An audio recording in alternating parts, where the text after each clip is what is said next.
بالله من الشيطان الرجيم بسم الله الرحمن الرحيم فلما دخلوا عليه قالوا يا أيها العزيز مسنا وأهلنا الضيف وجئنا ببضاعة مزجاة فأوف لنا الكيل وتصدق علينا إن الله يجزي المتصدقين قال هل علمتم ما فعلتم بيوسف وأخيه إذ أنتم جاهلون قالوا أئنك لأنت يوسف قال أنا يوسف وهذا أخي قد من الله علينا إنه من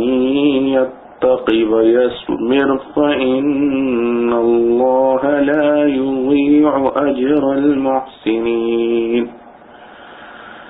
قالوا تالله لقد آثرك الله علينا وإن كنا لخاطئين قال لا تثريب عليكم اليوم يغفر الله لكم وهو أرحم الراحمين۔ پھر جب داخل ہوئے اس کے پاس بولے اے عزیز پڑی ہم پر اور ہمارے گھر پر سختی اور لائے ہیں ہم پونجی ناقص سو پوری دے ہم کو بھرتی اور خیرات کر ہم پر، اللہ بدلہ دیتا ہے خیرات کرنے والوں کو۔ کہا کچھ تم کو خبر ہے کہ کیا کیا تم نے یوسف سے اور اس کے بھائی سے جب تم کو سمجھ نہ تھی؟ بولے کیا سچ تو ہی ہے یوسف؟ کہا میں یوسف ہوں اور یہ ہے میرا بھائی، اللہ نے احسان کیا ہم پر، البتہ جو کوئی ڈرتا ہے اور صبر کرتا ہے تو اللہ ضائع نہیں کرتا حق نیکی والوں کا۔ بولے قسم اللہ کی البتہ پسند کر لیا تجھ کو اللہ نے ہم سے اور ہم تھے چوکنے والے۔ کہا کچھ الزام نہیں تم پر آج، بخشے اللہ تم کو اور وہ ہے سب مہربانوں سے زیادہ مہربان۔ خلاصہ تفسیر۔ پھر حضرت یعقوب علیہ السلام کے حکم کے موافق کہ انہوں نے فرمایا تھا تحسسوا من یوسف واخیہ، مصر کو چلے، کیونکہ بنیامین کو مصر ہی میں چھوڑا تھا۔ یہ خیال ہوا ہوگا کہ جس کا نشان معلوم ہے پہلے اس کے لانے کی تدبیر کرنا چاہیے کہ بادشاہ سے مانگے، پھر یوسف علیہ السلام کے نشان کو ڈھونڈیں گے۔ غرض مصر پہنچ کر جب یوسف علیہ السلام کے پاس جس کو عزیز سمجھ رہے تھے پہنچے اور غلے کی بھی حاجت تھی، بس یہ خیال ہوا کہ غلے کے بہانے سے عزیز کے پاس چلیں اور اس کی خرید کے ضمن میں خوش آمد کی باتیں کریں۔ جب اس کی طبیعت میں نرمی دیکھیں اور مزاج خوش پائیں تو بنیامین کی درخواست کریں۔ اس لیے اول غلہ لینے کے متعلق گفتگو شروع کی اور کہنے لگے اے عزیز ہم کو اور ہمارے گھر والوں کو قحط کی وجہ سے بڑی تکلیف پہنچ رہی ہے، اور چونکہ ہم کو ناداری نے گھیر رکھا ہے اس لیے خرید غلہ کے واسطے کھرے دام بھی میسر نہیں ہوئے، کچھ یہ نکمی چیز لائے ہیں،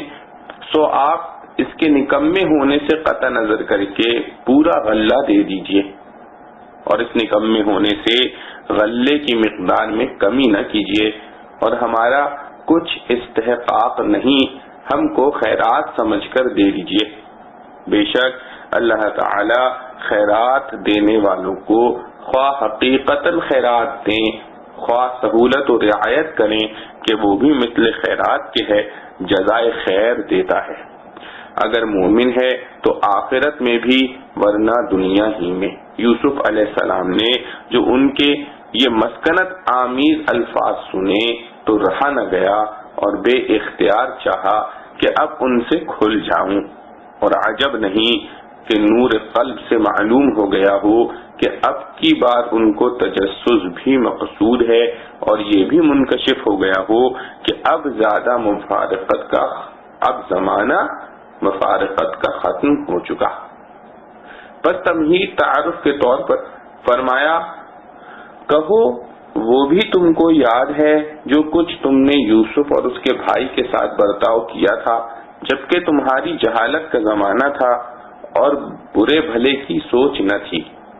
یہ سن کر پہلے تو چکرائے کہ عزیز مصر کو یوسف علیہ السلام کے قصے سے کیا واسطہ، ادھر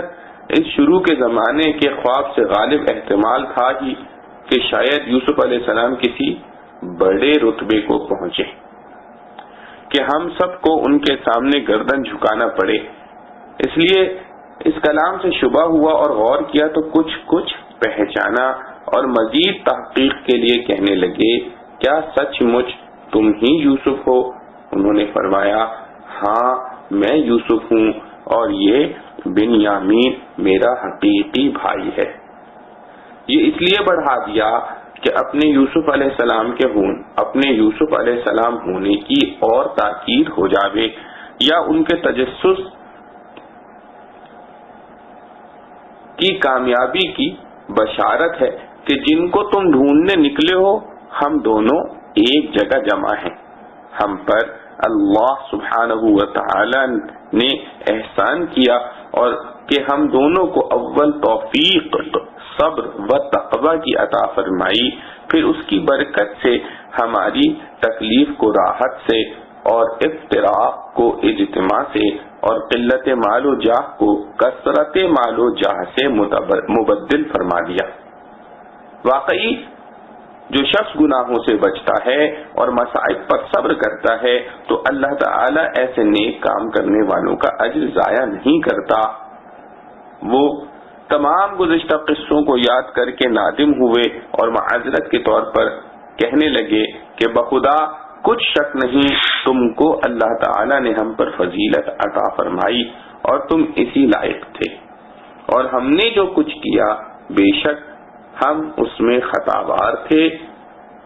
للہ معاف کر دو۔ یوسف علیہ السلام نے فرمایا کہ نہیں، تم پر آج میری طرف سے کوئی الزام نہیں، بے فکر رہو، میرا دل صاف ہو گیا۔ اللہ تعالی تمہارا قصور معاف کرے اور وہ سب مہربانوں سے زیادہ مہربان ہے، غائب کا قصور معاف کر ہی دیتا ہے۔ اسی دعا سے یہ بھی مفہوم ہو گیا کہ میں نے بھی معاف کر دیا۔ معارف و مسائل۔ آیات مذکورہ میں یوسف علیہ السلام اور ان کے بھائیوں کا باقی قصہ مذکور ہے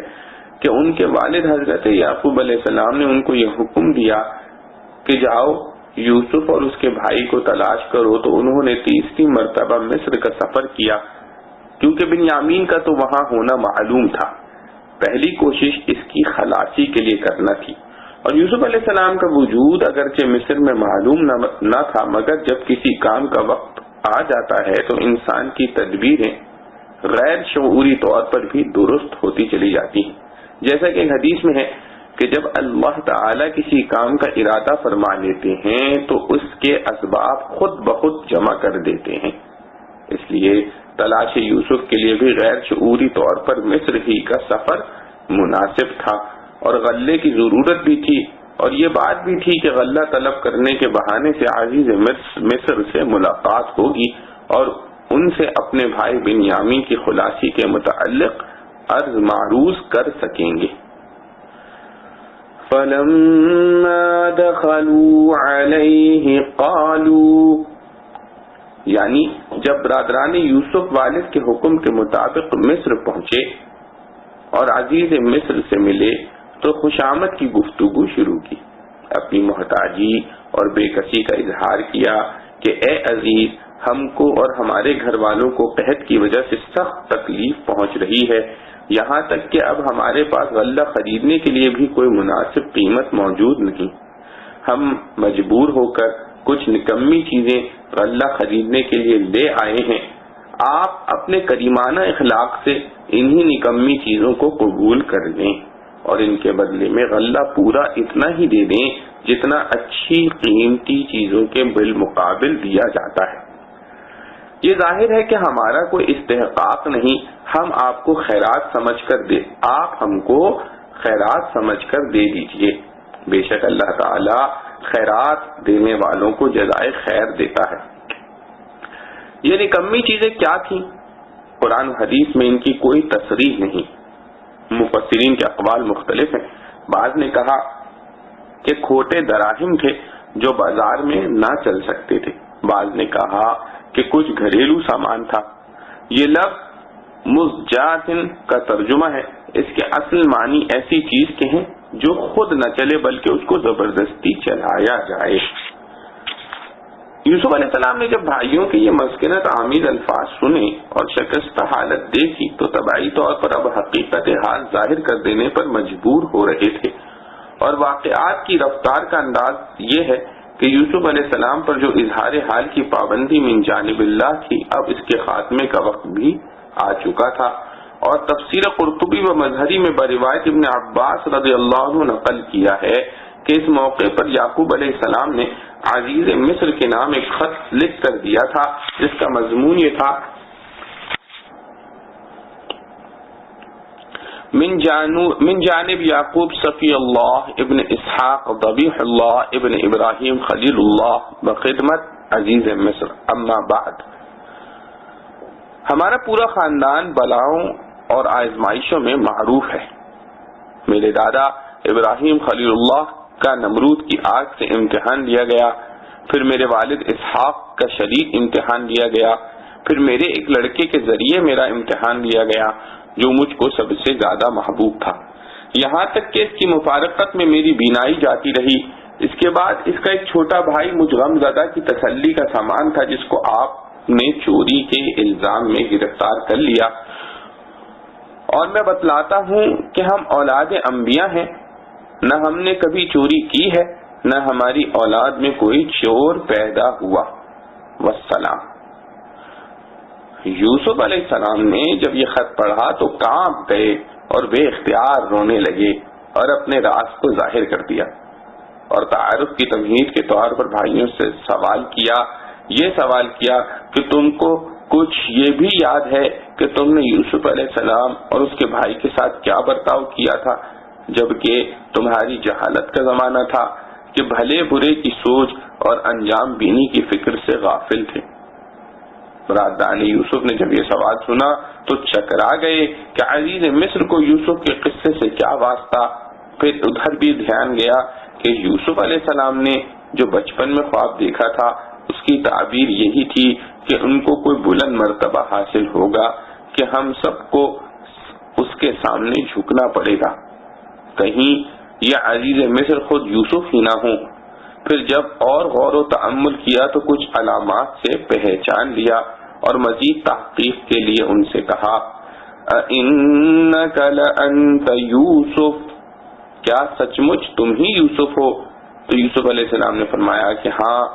میں ہی یوسف ہوں، اور یہ بنیامین میرا حقیقی بھائی ہے۔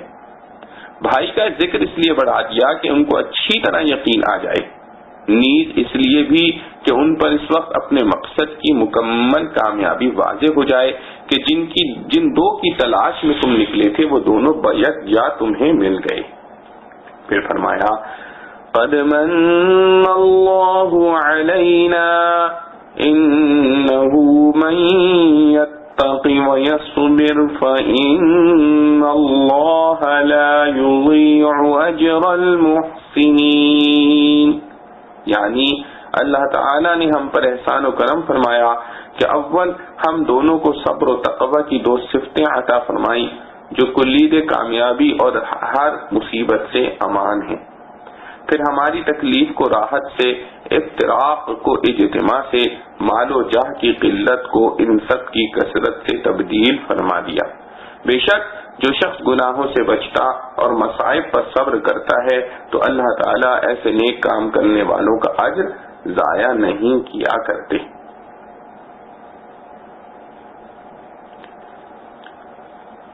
اب تو برادران یوسف کے پاس بجز جرم و خطا کے اعتراف اور یوسف علیہ السلام کے فضل و کمال کے اقرار کے چارہ نہ تھا۔ سب نے یک زبان ہو کر کہا تاللہ لقد اعترک اللہ علینا وإن کننا لخاطئین، بخدا اللہ تعالی نے آپ کو ہم سب پر فضیلت اور برتری عطا فرمائی اور آپ اسی کے مستحق تھے، اور ہم نے جو کچھ کیا بے شک ہم اس میں خطابار تھے، للہ معاف کر دیجئے۔ یوسف علیہ السلام نے جواب میں اپنی پیغمبرانہ شان کے مطابق فرمایا لا تطریب علیکم، یعنی میں تم سے تمہارے مظالم کا انتقام تو کیا لیتا، آج تم پر کوئی ملامت بھی نہیں کرتا۔ یہ تو اپنی طرف سے معافی کی خوشخبری سنا دی، پھر اللہ تعالی سے دعا کی یغفر اللہ لکم وہو ارحم الراحمین، یعنی اللہ تعالی تمہاری خطاؤں کو معاف فرما دیں، وہ سب مہربانوں سے زیادہ مہربان ہیں۔ پھر فرمایا اذهبوا بقميصي هذا فألقوه على وجه أبي يأت بصيرا وأتوني بأهلكم أجمعين، یعنی میرا یہ کرتا لے جاؤ اور اس کو میرے والد کے چہرے پر ڈال دو، اس سے ان کی آنکھیں روشن ہو جائیں گی جس سے وہ یہاں تشریف لا سکیں گے، اور اپنے باقی گھر والوں کو بھی سب کو میرے پاس لے آؤ تاکہ سب ملیں اور خوش ہوں اور اللہ تعالی کی دی ہوئی نعمتوں سے فائدہ اٹھائیں اور شکر گزار ہوں۔ احکام و ہدایات۔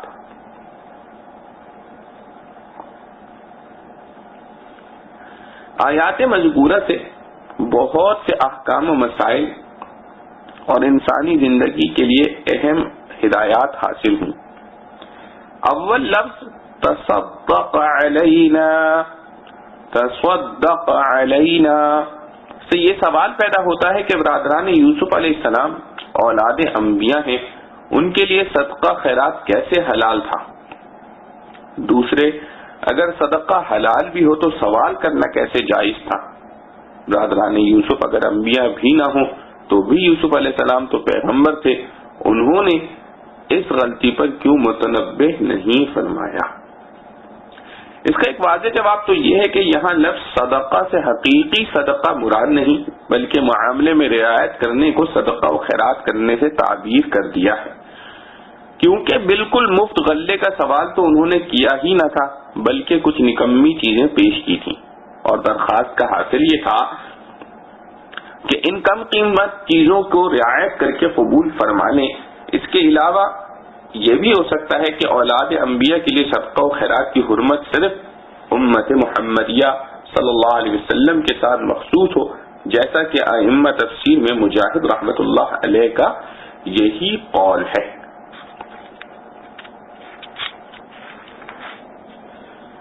ان اللہ یجزی المتصدقین سے معلوم ہوا کہ اللہ تعالیٰ صدقہ و خیرات کرنے والوں کو جزائے خیر دیتے ہیں، مگر اس میں تفصیل یہ ہے کہ صدقہ و خیرات کی ایک جزا تو عام ہے جو ہر مومن کافر کو دنیا میں ملتی ہے، وہ ہے رد بلا اور دفع مصائب، اور ایک جزا خیرات اور ایک جزا آخرت کے ساتھ مخصوص ہے، یعنی جنت، وہ صرف اہل ایمان کا حصہ ہے۔ یہاں چونکہ مخاطب عزیز مصر ہے، اور برادران یوسف علیہ السلام ابھی تک یہ معلوم نہیں تھا کہ یہ مومن ہیں یا نہیں، اس لیے ایسا عام جملہ اختیار کیا جس میں دنیا و آخرت دونوں کی جزا شامل ہے۔ اس کے علاوہ بظاہر موقع تو اس جگہ اس کا تھا کہ چونکہ عزیز مصر سے خطاب تھا، اس لیے اس جملے میں بھی خطاب ہی کے صیغے سے یہ کہا جاتا کہ تم کو اللہ تعالیٰ جزائے خیر دیں گے، لیکن چونکہ ان کا تو مومن ہونا معلوم نہ تھا اس لیے عام عنوان اختیار کیا اور خصوصی طور پر ان کو جزا ملنے کا ذکر نہیں کیا۔ قد من اللہ علینا سے ثابت ہوا کہ جب انسان کسی تکلیف و مصیبت میں گرفتار ہو اور پھر اللہ تعالیٰ اس سے نجات عطا فرما کر اپنی نعمت سے نوازیں تو اب اس کو گزشتہ مصائب کا ذکر کرنے کے بجائے اللہ تعالیٰ کے اس انعام و احسان ہی کا ذکر کرنا چاہیے جو اب حاصل ہوا ہے۔ مصیبت سے نجات اور انعام الہی کے حصول کے بعد بھی پچھلی تکلیف و مصیبت کو روتے رہنا ناشکری ہے۔ ایسے ہی ناشکر کو قرآن عزیز میں کنود کہا گیا ہے۔ ان الانسان لربہ لکنود، کنود کہتے ہیں اس شخص کو جو احسانات کو یاد نہ رکھے، صرف تکلیفوں اور مصیبتوں کو یاد رکھے۔ اسی لیے یوسف علیہ السلام کو بھائیوں کے عمل سے عرصہ دراز تک جن مصیبتوں سے سابقہ پڑا تھا ان کا اس وقت کوئی ذکر نہیں کیا، بلکہ اللہ جل شأنہ کے انعامات ہی کا ذکر فرمایا۔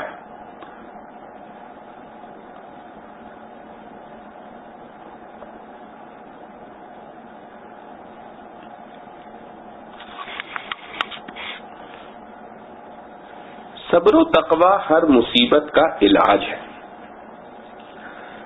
انہ من یتقی ویصبر سے معلوم ہوا کہ تقوی یعنی گناہوں سے بچنا اور تکلیفوں پر صبر و ثبات قدم، یہ دو صفتیں ایسی ہیں جو انسان کو ہر بلا و مصیبت سے نکال دیتی ہیں۔ قرآن کریم نے بہت سے مواقع میں انہی دو صفتوں پر انسان کی فلاح و کامیابی کا مدار رکھا ہے۔ ارشاد ہے وَإِن تَصْبِرُوا وَتَتَّقُوا لَا يَضُرُّكُمْ كَيْدُهُمْ شَيْئًا، یعنی اگر تم نے صبر و تقوی اختیار کر لیا تو دشمنوں کی مخالفانہ تدبیریں تمہیں کوئی گزند اور نقصان نہ پہنچا سکیں گی۔ یہاں بظاہر یہ دعویٰ معلوم ہوتا ہے کہ یوسف علیہ السلام اپنے متقی اور صابر ہونے کا ادعا کر رہے ہیں کہ ہمارے صبر و تقوی کی وجہ سے ہمیں مشکلات سے نجات اور درجات عالیہ نصیب ہوئے، مگر کسی کو خود اپنے تقوی کا دعویٰ کرنا بنص قرآن ممنوع ہے۔ فَلَا تُزَكُّوا أَنفُسَكُمْ هُوَ أَعْلَمُ بِمَنِ اتَّقَى، یعنی اپنی پاکی نہ جتلاؤ، اللہ ہی زیادہ جانتا ہے کہ کون متقی ہے، یعنی اپنی پاکی نہ جتلاؤ، اللہ ہی زیادہ جانتا ہے کہ کون متقی ہے۔ مگر یہاں در حقیقت دعویٰ نہیں بلکہ تحدیث بالنعمہ اور اللہ تعالیٰ کے احسانات کا ذکر ہے کہ اس نے اول ہم کو صبر و تقوی کی توفیق عطا فرمائی، پھر اس کے ذریعے تمام نعمتیں عطا فرمائی۔ لا تثریب علیکم اليوم، یعنی آج تم پر کوئی ملامت نہیں۔ یہ اخلاق کریمانہ کا اعلیٰ مقام ہے کہ ظالم کو صرف معاف ہی نہیں کر دیا بلکہ یہ بھی واضح کر دیا کہ اب تم پر کوئی ملامت بھی نہیں۔ اذهبوا بقميصي هذا فألقوه على وجه أبي يأت بصيرا وأتوني بأهلكم أجمعين ولما فصلت العير قال أبوهم إني لأجد ريح يوسف لولا أن تفندون قالوا تالله إنك لفي ضلالك القديم فلما أن جاء البشير ألقاه على وجهه فارتد بصيرا قال ألم أقل لكم إني أعلم من الله ما لا تعلمون قالوا يا أبانا استغفر لنا ذنوبنا إنا كنا خاطئين قال سوف أستغفر لكم ربي إنه إنه هو الغفور الرحيم فلما دخلوا على يوسف آوى إليه أبويه وقال ادخلوا مصر إن شاء الله آمنين ورفع أبويه على العرش وخروا له سجدا وقال يا أبت هذا تأويل رؤياي من قبل قد جعلها ربي حقا وقد أحسن بي إذ أخرجني من السجن وجاء بكم من البدو من بعد أن نزغ الشيطان بيني وبين إخوتي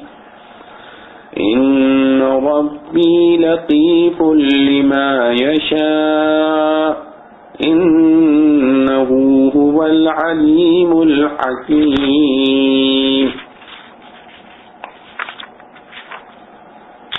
لے جاؤ یہ کرتا میرا اور ڈالو اس کو منہ پر میرے باپ کے کہ چلا آئے آنکھوں سے دیکھتا ہوا اور لے آؤ میرے پاس گھر اپنا سارا. اور جب جدا ہوا قافلہ ان کے باپ نے کہا ان کے باپ نے میں پاتا ہوں بو یوسف کی، اگر نہ کہو مجھ کو کہ بوڑھا بہک گیا. لوگ بولے قسم اللہ کی تو اپنی اس قدیم غلطی میں ہے. پھر جب پہنچا خوشخبری والا ڈالا اس نے وہ کرتا اس کے منہ پر، پھر لوٹ کر ہو گیا دیکھنے والا. بولا میں نے نہ کہا تھا تم کو کہ میں جانتا ہوں اللہ کی طرف سے جو تم نہیں جانتے. بولے اے باپ بخشوا ہمارے گناہوں کو، بے شک ہم تھے چوکنے والے. کہا دم لو بخشواؤں گا تم کو اپنے رب سے، وہی ہے بخشنے والا مہربان. پھر جب داخل ہوئے یوسف کے پاس جگہ دی اپنے پاس اپنے ماں باپ کو اور کہا داخل ہو مصر میں. اللہ نے چاہا تو دل جمعی سے اور اونچا بٹھایا اپنے ماں باپ کو تخت پر اور سب گرے اس کے آگے سجدے میں اور کہا اے باپ یہ بیان ہے میرے پہلے خواب کا، اس کو میرے رب نے سچ کر دیا اور اس نے انعام کیا مجھ پر جب مجھ کو نکالا قید خانے سے اور تم کو لے آیا گاؤں سے، بعد اس کے کہ جھگڑا ڈال چکا تھا شیطان مجھ میں اور میرے بھائیوں میں. میرا رب تدبیر سے کرتا ہے جو چاہتا ہے، بے شک وہی ہے خبردار حکمت والا. خلاصہ تفسیر، اب تم میرے باپ کو جا کر بشارت دو اور بشارت کے ساتھ میرا یہ کرتا بھی لیتے جاؤ اور اس کو میرے باپ کے چہرے پر ڈال دو، اس سے ان کی آنکھیں روشن ہو جائیں گی اور یہاں تشریف لے آئیں گے. اور اپنے باقی گھر والوں کو بھی سب کو میرے پاس لے آؤ کہ سب ملیں اور خوش ہوں، کیونکہ حالت موجودہ میں میرا جانا مشکل ہے، اس لیے گھر والے ہی چلے آئیں. اور جب یوسف علیہ السلام سے بات چیت ہو چکی اور آپ کے فرمانے کے موافق کرتا لے کر چلنے کی تیاری کی اور قافلہ شہر مصر سے چلا جس میں یہ لوگ بھی تھے، تو ان کے باپ نے پاس والوں سے کہنا شروع کیا کہ اگر تم مجھ کو بڑھاپے میں بہکی باتیں کرنے والا نہ سمجھو تو ایک بات کہوں کہ مجھ کو تو یوسف کی خوشبو آ رہی ہے. معجزہ اختیاری نہیں ہوتا، اس لیے اس سے پہلے یہ ادراک نہ ہوا. وہ پاس والے کہنے لگے کہ بخدا آپ تو اپنی اسی پرانے غلط خیال میں مبتلا ہیں کہ یوسف علیہ السلام زندہ ہیں اور ملیں گے. اسی خیال کے غلبے سے اب خوشبو کا وہم ہو گیا اور واقع میں نہ خوشبو ہے نہ کچھ اور ہے. یعقوب علیہ السلام خاموش رہے. پس جب یوسف علیہ السلام کے صحیح سلامت ہونے کی خوشخبری لانے والا ماں کرتے کے یہاں آ پہنچا تو آتے ہی اس نے وہ کرتا ان کے منہ پر لا کر ڈال دیا. بس آنکھوں کو لگنا تھا اور دماغ میں خوشبو پہنچنا کہ فوراً ہی ان کی آنکھیں کھل گئیں اور انہوں نے سارا ماجرا آپ سے بیان کیا۔ آپ نے بیٹوں سے فرمایا، کیوں؟ میں نے تم سے کہا نہ تھا کہ اللہ کی باتوں کو جتنا میں جانتا ہوں تم نہیں جانتے، اور اس لیے میں نے تم کو یوسف علیہ السلام کے تجسس کے لیے بھیجا تھا۔ دیکھو آخر اللہ تعالیٰ میری امید راست لایا۔ ان کا یہ قول اس سے اوپر کے رکوع میں آ چکا ہے۔ اس وقت سب بیٹوں نے کہا کہ اے ہمارے باپ، ہمارے لیے خدا سے ہمارے گناہوں کی دعائیں مغفرت کیجیے۔ ہم نے جو کچھ آپ کو یوسف علیہ السلام کے معاملے میں تکلیف دی، ہم بے شک خطاوار تھے۔ مطلب یہ ہے کہ آپ بھی معاف کر دیجئے، کیونکہ عادتاً کسی کے لیے استغفار وہی کرتا ہے جو خود بھی مواخذہ کرنا نہیں چاہتا۔ یعقوب علیہ السلام نے فرمایا، ان قریب تمہارے لیے اپنے رب سے دعائے مغفرت کروں گا، بے شک وہ غفور الرحیم ہے، اور اسی سے ان کا معاف کر دینا بھی معلوم ہو گیا۔ اور ان قریب کا مطلب یہ ہے کہ تہجد کا وقت آنے دو، جو کہ قبولیت کی ساعت ہے۔ غرض سب مصر کو تیار ہو کر چل دیے، اور یوسف علیہ السلام خبر سن کر استقبال کے لیے مصر سے باہر تشریف لائے، اور باہر ہی ملاقات کا سامان کیا گیا۔ پھر جب سب کے سب یوسف علیہ السلام کے پاس پہنچے تو انہوں نے سب سے مل ملا کر اپنے والدین کو اپنے پاس تعظیماً جگہ دی اور بات چیت سے فارغ ہو کر کہا، سب مصر میں چلیے اور انشاءاللہ تعالی وہاں امن چین سے رہیے۔ مفارقت کا غم اور قحط کا علم سب کافور ہو گئے۔ غرض سب مصر میں پہنچے اور وہاں پہنچ کر تعظیماً اپنے والدین کو تخت شاہی پر اونچا بٹھایا، اور اس وقت سب کے قلوب پر یوسف علیہ السلام کی ایسی عظمت غالب ہوئی کہ سب کے سب ان کے سامنے سجدے میں گر گئے، اور یہ حالت دیکھ کر وہ کہنے لگے کہ اے ابا، یہ ہے میرے خواب کی تعبیر جو پہلے زمانے میں دیکھا تھا کہ شمس و قمر اور 11 ستارے مجھ کو سجدہ کرتے ہیں۔ میرے رب نے اس خواب کو سچا کر دیا، یعنی اس کی سچائی کا ظہور کر دیا، اور اس شرط کے سوا میرے رب نے مجھ پر اور انعامات بھی فرمائے۔ چنانچہ میرے ساتھ ایک اس وقت احسان فرمایا جس وقت مجھ کو قید سے نکالا اور اس مرتبہ سلطنت تک پہنچایا، اور دوسرا یہ انعام فرمایا کہ بعد اس کے کہ شیطان نے میرے اور میرے بھائیوں کے درمیان میں فساد ڈلوا دیا تھا، جس کا مقتضا یہ تھا کہ عمر بھر بھی مجتمع و متفق نہ ہوتے، مگر اللہ تعالی کی عنایت ہے کہ وہ تم سب کو، جن میں میرے بھائی بھی ہیں، باہر سے یہاں لے آیا اور سب کو ملا دیا۔ بلا شبہ میرا رب جو چاہتا ہے اس کی تدبیر لطیف کر دیتا ہے، بلا شبہ وہ بڑا علم اور حکمت والا ہے، اپنے علم و حکمت سے سب امور کی تدبیر درست کر دیتا ہے۔ معارف و مسائل۔ حضرت یوسف علیہ السلام کے قصے سے متعلق سابقہ آیات میں یہ معلوم ہو چکا ہے کہ جب بإذن خداوندی اس کا وقت آ گیا کہ یوسف علیہ السلام اپنا راز بھائیوں پر ظاہر کر دیں تو انہوں نے حقیقت ظاہر کر دی۔ بھائیوں نے معافی مانگی۔ انہوں نے نہ صرف یہ کہ معاف کر دیا بلکہ گزشتہ واقعات پر کوئی ملامت کرنا بھی پسند نہ کیا۔ ان کے لیے اللہ تعالی سے دعا کی اور اب والد سے ملاقات کی فکر ہوئی۔ حالات کے لحاظ سے مناسب یہ سمجھا کہ والد صاحب ہی ماں خاندان کے یہاں تشریف لائیں، مگر معلوم ہو چکا تھا کہ ان کی بینائی اس مفارقت میں جاتی رہی، اس لیے سب سے پہلے اس کی فکر ہوئی اور بھائیوں سے کہا، اذهبوا بقميصي هذا فألقوه على وجه أبي يأت بصيرا، یعنی تم میرا یہ کرتا لے جاؤ اور میرے والد کے چہرے پر ڈال دو تو ان کی بینائی عبد کر آئے گی۔ یہ ظاہر ہے کہ کسی کے کرتے کا چہرے پر ڈال دینا بینائی کے عبد کرنے کا کوئی مادی سبب نہیں ہو سکتا، بلکہ یہ ایک معجزہ تھا حضرت یوسف علیہ السلام کا کہ ان کو بإذن خداوندی معلوم ہو گیا کہ جب ان کا کرتا والد کے چہرے پر ڈالا جائے گا تو اللہ تعالیٰ ان کی بینائی بحال فرما دیں گے۔ اور ضحاک اور مجاہد وغیرہ ائمہ تفسیر نے فرمایا کہ یہ اس کرتے کی خصوصیت تھی، کیونکہ یہ عام کپڑوں کی طرح نہ تھا، بلکہ حضرت ابراہیم علیہ السلام کے لیے جنت سے اس وقت لایا گیا تھا جب ان کو برہنہ کر کے نمرود نے آگ میں ڈالا تھا۔ پھر یہ جنت کا لباس ہمیشہ حضرت ابراہیم علیہ السلام کے پاس محفوظ رہا اور ان کی وفات کے بعد حضرت اسحاق علیہ السلام کے پاس رہا۔ ان کی وفات کے بعد حضرت یعقوب علیہ السلام کو ملا۔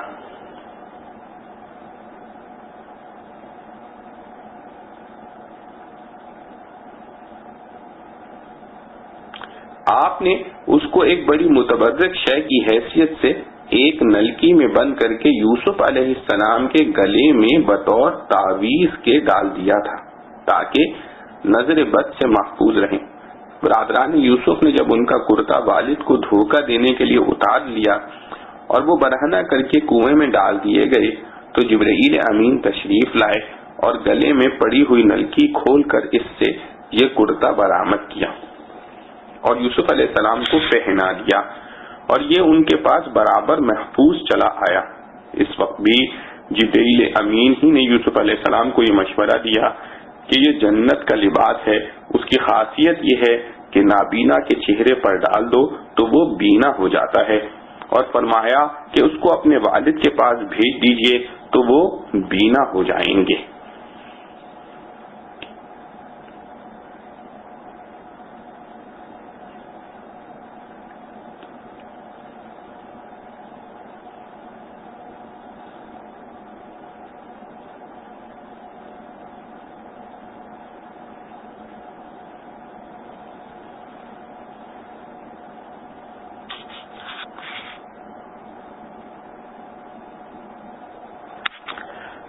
اور حضرت مجدد الفسانی رحمت اللہ علیہ کی تحقیق یہ ہے کہ حضرت یوسف علیہ السلام کا حسن و جمال اور ان کا وجود خود جنت ہی کی ایک چیز تھی، اس لیے ان کے جسم سے متصل ہونے والے ہر کرتے میں یہ خاصیت ہو سکتی ہے۔ وَأَتُونِي بِأَهْلِكُمْ أَجْمَعِينَ، یعنی تم سب بھائی اپنے سب اہل و عیال کو میرے پاس مصر لے آؤ۔ اصل مقصد تو والد محترم کو بلانے کا تھا، مگر یہاں بالتصریح والد کے بجائے خاندان کو لانے کا ذکر کیا، شاید اس لیے کہ والد کو یہاں لانے کے لیے کہنا ادب کے خلاف سمجھا، اور یہ یقین تھا ہی کہ جب والد کی بینائی عوض کر آئے گی اور یہاں آنے سے کوئی عذر مانے نہیں رہے گا تو وہ خود ہی ضرور تشریف لائیں گے۔ قرطبی نے ایک روایت نقل کی ہے کہ برادران یوسف علیہ السلام میں سے یہودا نے کہا کہ یہ کرتا میں لے جاؤں گا، کیونکہ ان کے کرتے پر جھوٹا خون لگا کر بھی میں ہی لے گیا تھا جس سے والد کو صدمات پہنچے،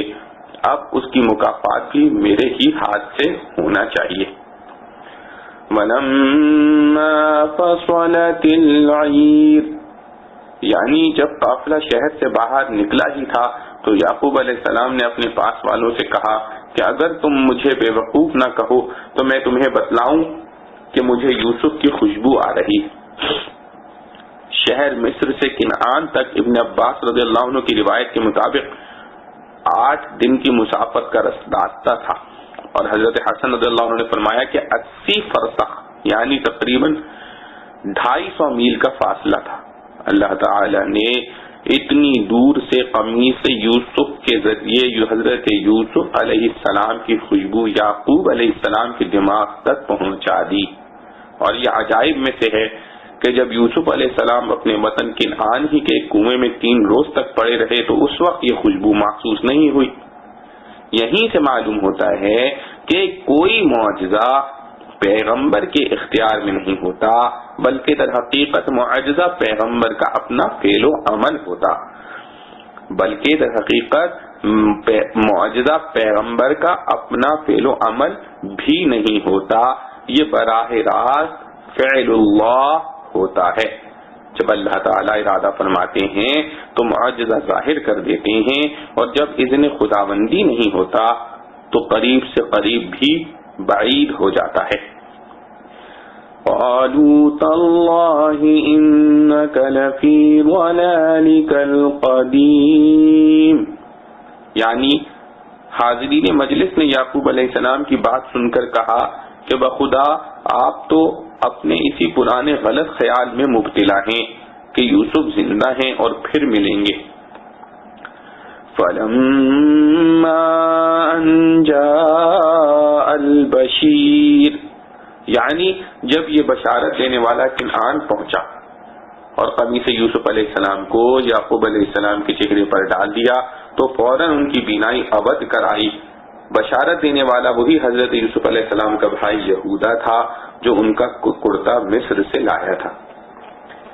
قال ألم أقل لكم إني أعلم من الله ما لا تعلمون، یعنی کیا میں نہ کہہ رہا تھا کہ مجھے اللہ تعالی کی طرف سے وہ علم حاصل ہے جس کی آپ لوگوں کو خبر نہیں، کہ یوسف علیہ السلام زندہ ہیں اور وہ پھر ملیں گے۔ قالوا يا أبانا استغفر لنا ذنوبنا إنا كنا خاطئين، اب جب کہ حقیقت حال واضح ہو کر سامنے آ گئی تو برادران یوسف علیہ السلام نے اپنے والد سے اپنی خطاؤں کی معافی اس شان سے مانگی کہ والد سے درخواست کی کہ ہمارے لیے اللہ تعالی سے مغفرت کی دعا کریں، اور یہ ظاہر ہے کہ جو شخص اللہ تعالی سے ان کی خطا معاف کرنے کی دعا کرے گا وہ خود بھی ان کی خطا معاف کر دے گا۔ قال سوف استغفر لكم ربي، یعنی یعقوب علیہ السلام نے فرمایا کہ میں عنقریب تمہارے لیے اللہ تعالی سے معافی کی دعا کروں گا۔ یہاں حضرت یعقوب علیہ السلام نے فوراً ہی دعا کرنے کے بجائے وعدہ کیا کہ عنقریب دعا کروں گا۔ اس کی وجہ عام مفسرین نے یہ لکھی ہے کہ مقصود اس سے یہ تھا کہ اہتمام کے ساتھ آخر شب کے وقت میں دعا کریں، کیونکہ اس وقت کی دعا خصوصیت سے قبول کی جاتی ہے، جیسا کہ صحیح بخاری و مسلم کی حدیث میں ہے کہ اللہ تعالی ہر رات کے آخری تہائی حصے میں زمین سے قریب تر آسمان پر نزول اجلال فرماتے ہیں اور یہ اعلان کرتے ہیں کہ کون ہے جو مجھ سے دعا مانگے تو میں اس کو قبول کر لوں، کون ہے جو مجھ سے مغفرت طلب کرے اور میں اس کی مغفرت کر دوں۔ فلما دخلوا علیہ، بعض روایات میں ہے کہ یوسف علیہ السلام نے اس مرتبہ اپنے بھائیوں کے ساتھ 200 اونٹوں پر لدا ہوا بہت سا سامان، کپڑوں اور دوسری ضروریات کا بھیجا تھا تاکہ پورا خاندان مصر آنے کے لیے عمدہ تیاری کر سکے۔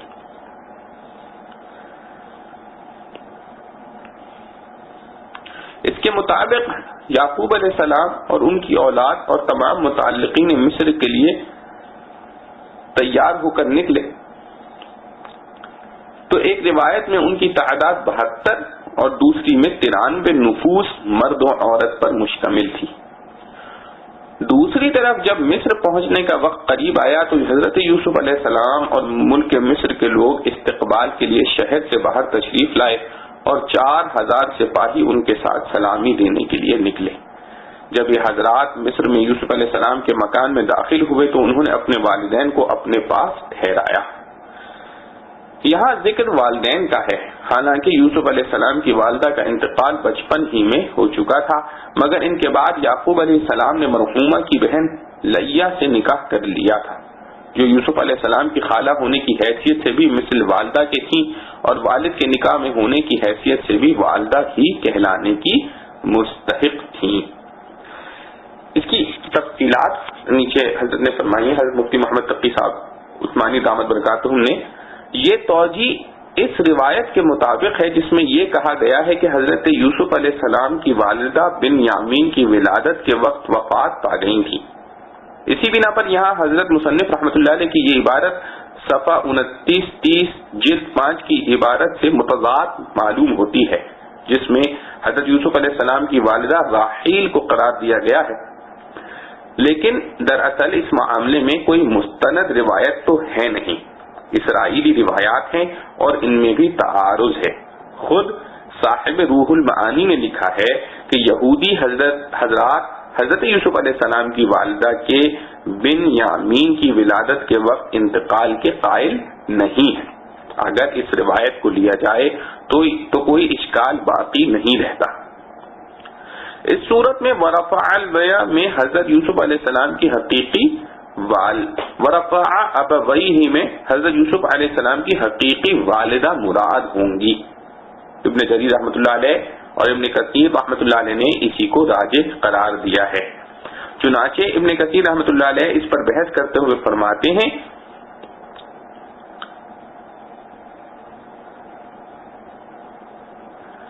قال ابن جریر ولم يقم دلیل على موت امه ای ام یوسف علیہ السلام وظاہر القرآن يدل على حیاتها۔ از حضرت مفتی محمد تقی عثمانی صاحب دامت برکاتہم۔ ہم آگے پڑھتے ہیں وقال ادخلوا مصر ان شاء الله آمنین۔ یوسف علیہ السلام نے سب خاندان کے لوگوں سے کہا کہ آپ سب باذن خداوندی مصر میں بے خوف و خطر بغیر کسی پابندی کے داخل ہو جائیں۔ مطلب یہ تھا کہ دوسرے ملک میں داخل ہونے والے مسافروں پر جو پابندیاں عادتاً ہوا کرتی ہیں آپ ان سب پابندیوں سے مستثنا ہیں۔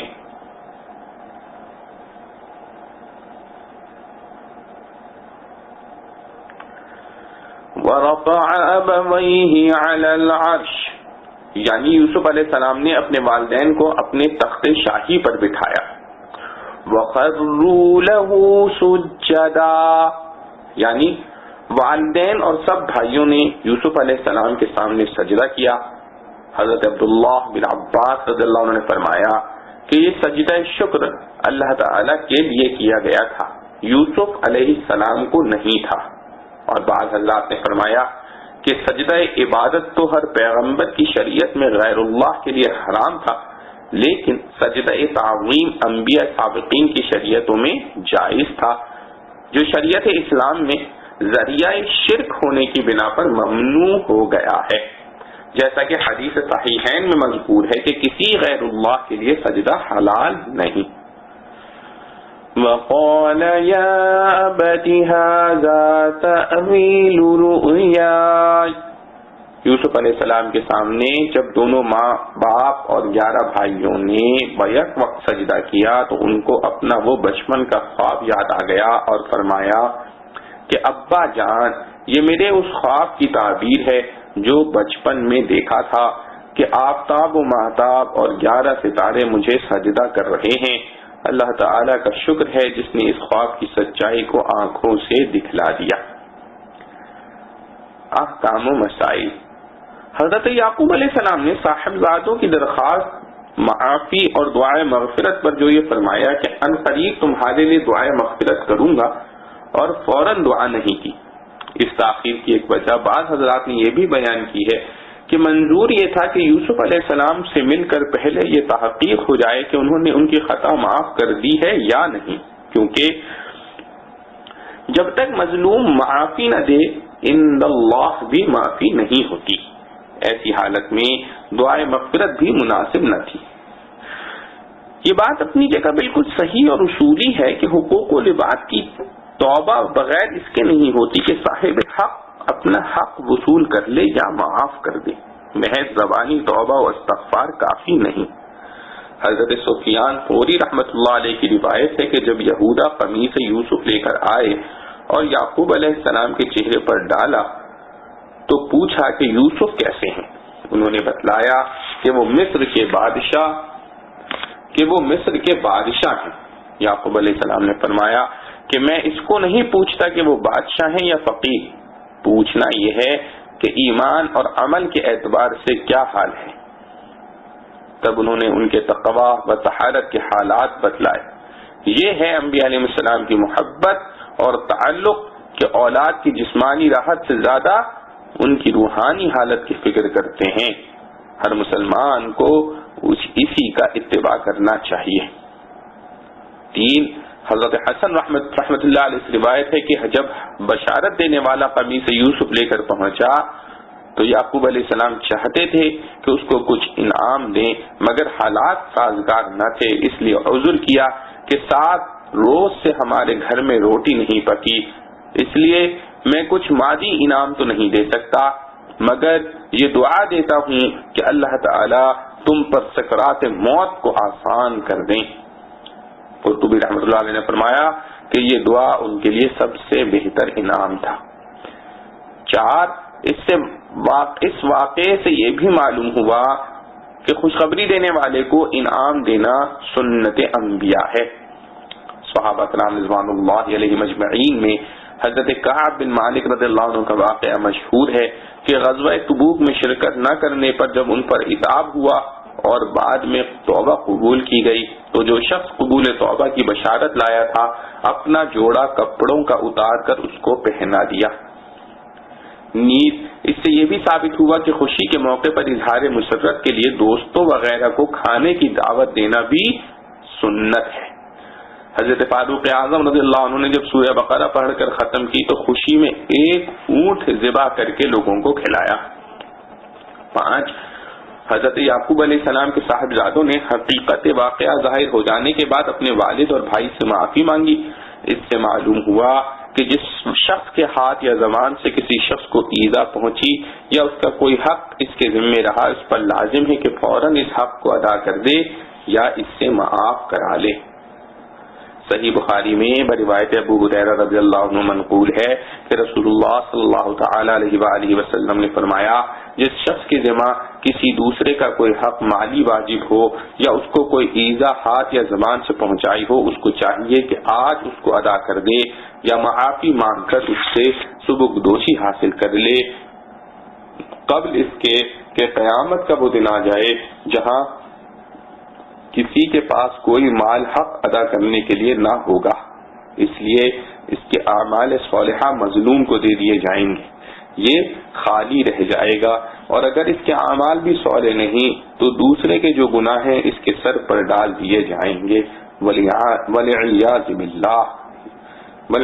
باللہ تعالی۔ یوسف علیہ السلام کا مقام صبر و شکر۔ اس کے بعد حضرت یوسف علیہ السلام نے والدین کے سامنے کچھ اپنی سرگزشت بیان کرنا شروع کی۔ یہاں 1 منٹ ٹھہر کر غور کیجئے کہ آج اگر کسی کو اتنے مصائب کا سامنا کرنا پڑے جتنے یوسف علیہ السلام پر گزرے اور والدین سے اتنی طویل مفارقت اور مایوسی کے بعد ملنے کا اتفاق ہو تو وہ والدین کے سامنے اپنی سرگزشت کیا بیان کرے گا، کتنا روئے گا اور رولائے گا، اور کتنے دن رات مصائب کی داستان سنانے میں صرف کرے گا۔ مگر یہاں طرفین میں اللہ کے رسول اور پیغمبر ہیں، ان کا طرز عمل ملاحظہ فرمائیے۔ یعقوب علیہ السلام کے بچھڑے ہوئے محبوب فرزند ہزاروں مصائب کے دور سے گزرنے کے بعد جب والد سے ملتے ہیں تو کیا فرماتے ہیں؟ وَقَدْ أَحْسَنَ بِي إِذْ أَخْرَجَنِي مِنَ السِّجْنِ وَجَاءَ بِكُم مِّنَ الْبَدْوِ مِن بَعْدِ أَن نَّزَغَ الشَّيْطَانُ بَيْنِي وَبَيْنَ إِخْوَتِي،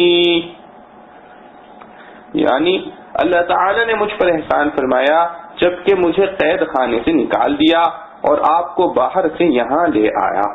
بعد اس کے کہ شیطان نے میرے اور میرے بھائیوں کے درمیان فساد ڈلوا دیا تھا۔ حضرت یوسف علیہ السلام کی مصائب ترتیب وار 3 بابوں میں تقسیم ہوتی ہے۔ اول، بھائیوں کا ظلم و جور، دوسرے، والدین سے طویل جدائی، تیسرے، قید خانے کی تکالیف۔ خدا تعالیٰ کے اس برگزیدہ پیغمبر نے اپنے بیان میں پہلے تو واقعات کی ترتیب کو بدل کر قید خانے سے بات شروع کی، اور اس میں قید خانے میں داخل ہونے اور وہاں کی تکالیف کا نام نہیں لیا، بلکہ قید خانے سے نکلنے کا ذکر اللہ تعالیٰ کے شکر کے ساتھ بیان کیا۔ قید خانے سے نجات اور اس پر شکر الہی کے ضمن میں یہ بھی بتلا دیا کہ میں کسی وقت قید خانے میں بھی رہا ہوں۔ یہاں یہ بات بھی قابل نظر ہے کہ یوسف علیہ السلام نے جیل خانے سے نکلنے کا ذکر کیا، بھائیوں نے جس کنویں میں ڈالا تھا اس کا اس حیثیت سے بھی ذکر نہیں کیا کہ اللہ تعالیٰ نے مجھے اس کنویں سے نکالا۔ وجہ یہ ہے کہ بھائیوں کی خطا پہلے معاف کر چکے تھے اور فرما چکے تھے لا تثریب علیکم اليوم، اس لیے مناسب نہ سمجھا کہ اب اس کنویں کا کسی طرح سے بھی ذکر آئے تاکہ بھائی شرمندہ ہوں۔ اس کے بعد والدین کی طویل اور صبر آزما مفارقت اور اس کے تاثرات کا ذکر کرنا تھا، تو ان سب باتوں کو چھوڑ کر اس کے آخری انجام اور والدین سے ملاقات کا ذکر اللہ تعالیٰ کے شکر کے ساتھ کیا کہ آپ کو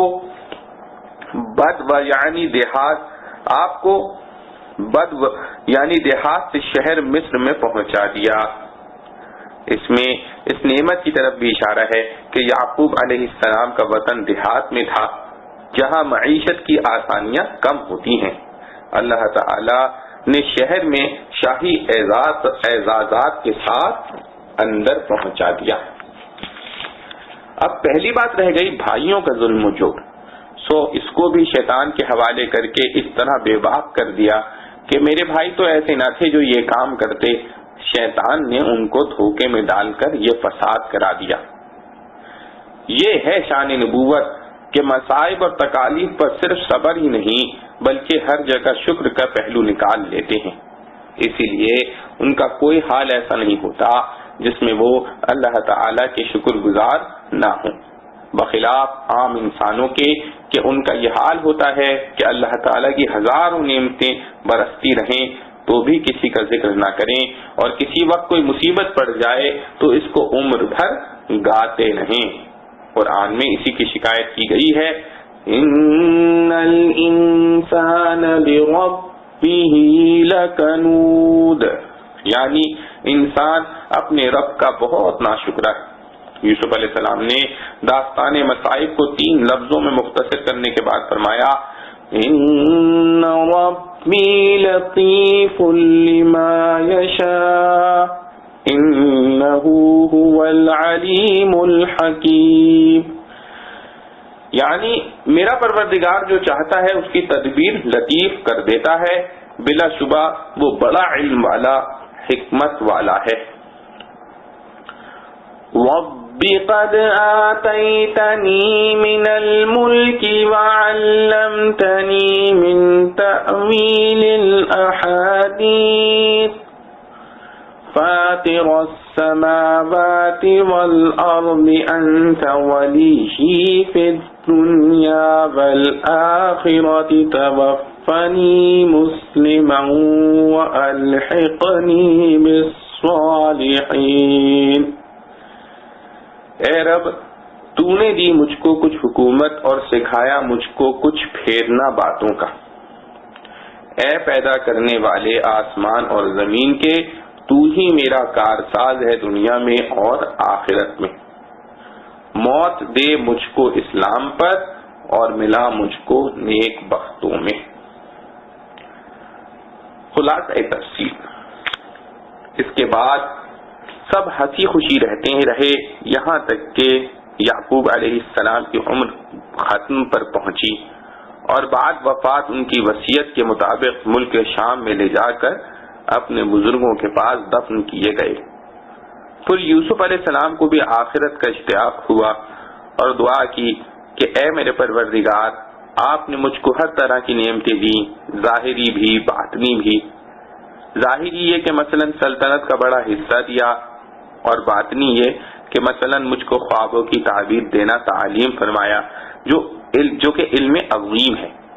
خصوصاً جبکہ وہ یقینی ہو، جو موقوف ہے وحی پر اس کا وجود مستلزم ہوگا عطاء نبوت کو۔ اے خالق آسمانوں اور زمین کے آپ میرے کارساز ہیں دنیا میں بھی اور آخرت میں بھی۔ پس جس طرح دنیا میں میرے سارے کام بنا دیے کہ سلطنت دی، علم دیا، اسی طرح آخرت کے کام بھی بنا دیجئے کہ مجھ کو فرما برداری کی حالت میں دنیا سے اٹھا لیجئے اور خاص نیک بندوں میں شامل کر دیجئے، یعنی میرے بزرگوں میں جو انبیاء اعظام ہوئے ہیں ان میں مجھ کو بھی پہنچا دیجئے۔ معارف و مسائل، سابقہ آیات میں تو والد بزرگوار سے خطاب تھا، اس کے بعد جبکہ والدین اور بھائیوں کی ملاقات سے ایک اہم مقصد حاصل ہو کر سکون ملا تو براہ راست حق تعالی کی حمد و ثنا اور دعا میں مشغول ہو گئے۔ فرمایا رب قد آتیتنی من الملک وعلمتنی من تأویل الاحادیث فاطر السماوات والأرض أنت ولي في الدنيا والآخرة توفني مسلما وألحقني بالصالحين. یعنی اے میرے پروردگار،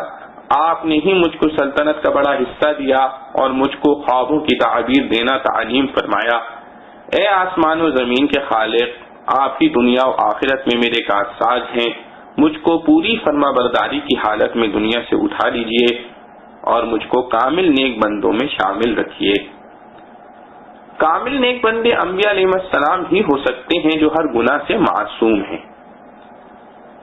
اس دعا میں حسن خاتمہ کی دعا خاص طور پر قابل نظر ہے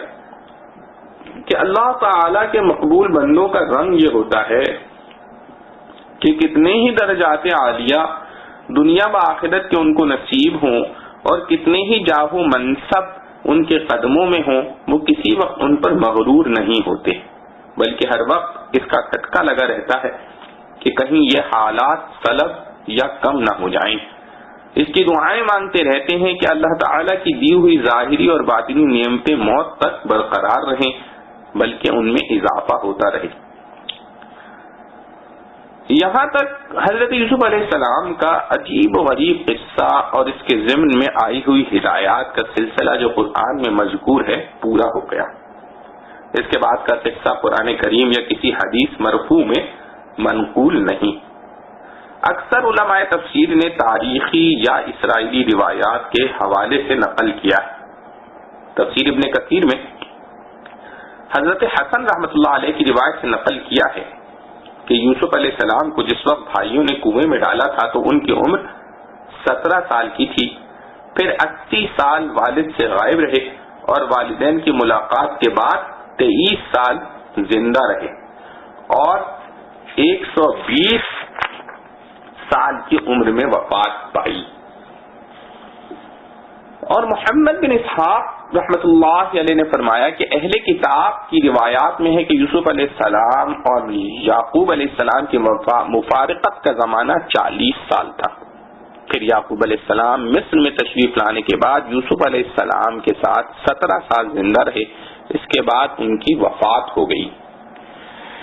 تفسیر قرطبی میں اہل تاریخ کے حوالے سے مذکور ہے کہ مصر میں 24 سال رہنے کے بعد یعقوب علیہ السلام کی وفات ہوئی اور وفات سے پہلے یوسف علیہ السلام کو یہ وصیت فرمائی تھی کہ میری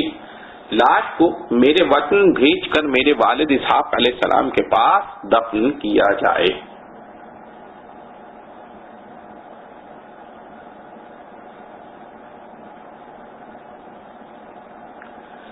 سعید بن جبیر رحمۃ اللہ علیہ نے فرمایا کہ حضرت یعقوب علیہ السلام کو سال کی لکڑی کے تابوت میں رکھ کر بیت المقدس کی طرف منتقل کیا گیا. اسی وجہ سے عام یہود میں یہ رسم چل گئی کہ اپنے مردوں کو دور دور سے بیت المقدس میں لے جا کر دفن کرتے ہیں. حضرت یعقوب علیہ السلام کی عمر وفات کے وقت 145 سال تھی. حضرت عبداللہ بن مسعود رضی اللہ عنہ نے فرمایا کہ یعقوب علیہ السلام اپنی اولاد کے جب مصر میں داخل ہوئے تو ان کی تعداد 93 مرد و عورت پر مشتمل تھی، اور جب یہ اولاد یعقوب یعنی بنی اسرائیل موسیٰ علیہ السلام کے ساتھ مصر سے نکلے تو ان کی تعداد 6,70,000 تھی.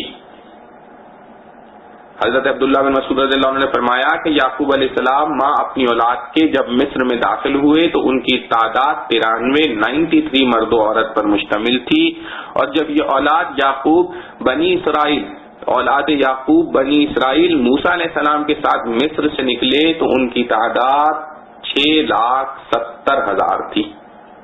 یہ پہلے ذکر ہو چکا ہے کہ سابق عزیز مصر کے انتقال کے بعد شاہ مصر نے حضرت یوسف علیہ السلام کی شادی زلیخا کے ساتھ کرا دی تھی.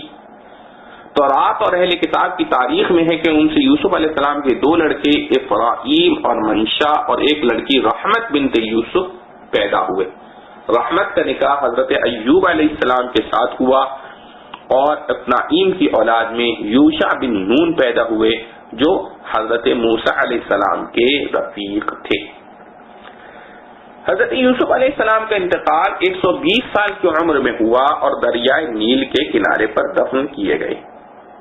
ابن اسحاق نے حضرت عروہ ابن زبیر رضی اللہ عنہ کی روایت سے بیان کیا ہے کہ جب موسیٰ علیہ السلام کو حکم ہوا کہ بنی اسرائیل کو ساتھ لے کر مصر سے نکل جائیں تو بذریعہ وحی اللہ تعالی نے ان کو حکم دیا کہ یوسف علیہ السلام کی لاش کو مصر میں نہ چھوڑیں، اس کو اپنے ساتھ لے کر ملک شام چلے جائیں اور ان کے آباء و اجداد کے پاس دفن کریں۔ اس حکم کے مطابق حضرت موسیٰ علیہ السلام نے تفتیش کر کے ان کی قبر دریافت کی جو ایک سنگ مرمر کے تابوت میں تھی، ان کو اپنے ساتھ ارض کنعان فلسطین میں لے گئے اور حضرت اسحاق اور یعقوب علیہ السلام کے برابر دفن کر دیا۔ حضرت یوسف علیہ السلام کے بعد قوم عمالیق کے فرائنہ مصر پر مسلط ہو گئے اور بنو اسرائیل ان کی حکومت میں رہتے ہوئے دین یوسف علیہ السلام پر قائم رہے، مگر ان کو غیر ملکی سمجھ کر طرح طرح کی ایذائیں دی جانے لگیں، یہاں تک کہ حضرت موسیٰ علیہ السلام کے ذریعے اللہ تعالی نے ان کو اس عذاب سے نکالا۔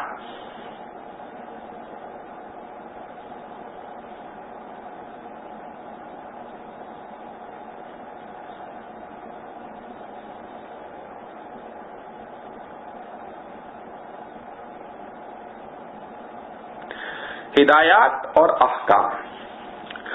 آیات مذکورہ میں ایک مسئلہ تو یہ معلوم ہوا کہ والدین کی تعظیم و تکریم واجب ہے،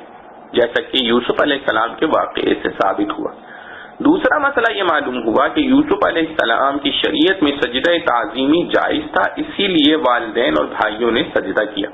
مگر شریعت محمدیہ صلی اللہ علیہ وسلم میں یہ سجدے کو خاص عبادت کی علامت قرار دے کر غیر اللہ کے لیے حرام قرار دیا گیا۔ قرآن مجید میں فرمایا لا تسجدوا للشمس ولا للقمر،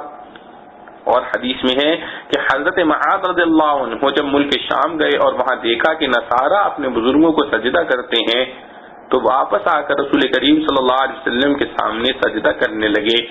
آپ صلی اللہ علیہ وسلم نے منع فرمایا اور فرمایا کہ اگر میں کسی کو سجدہ کرنا جائز سمجھتا تو عورت کو کہتا کہ اپنے شوہر کو سجدہ کیا کرے۔ اسی طرح حضرت سلمان فارسی رضی اللہ عنہ نے آپ صلی اللہ علیہ وسلم کو سجدہ کرنا چاہا تو آپ صلی اللہ علیہ وسلم نے فرمایا لا تسجد لی یا سلمان واسجد للحی الذی لا یموت،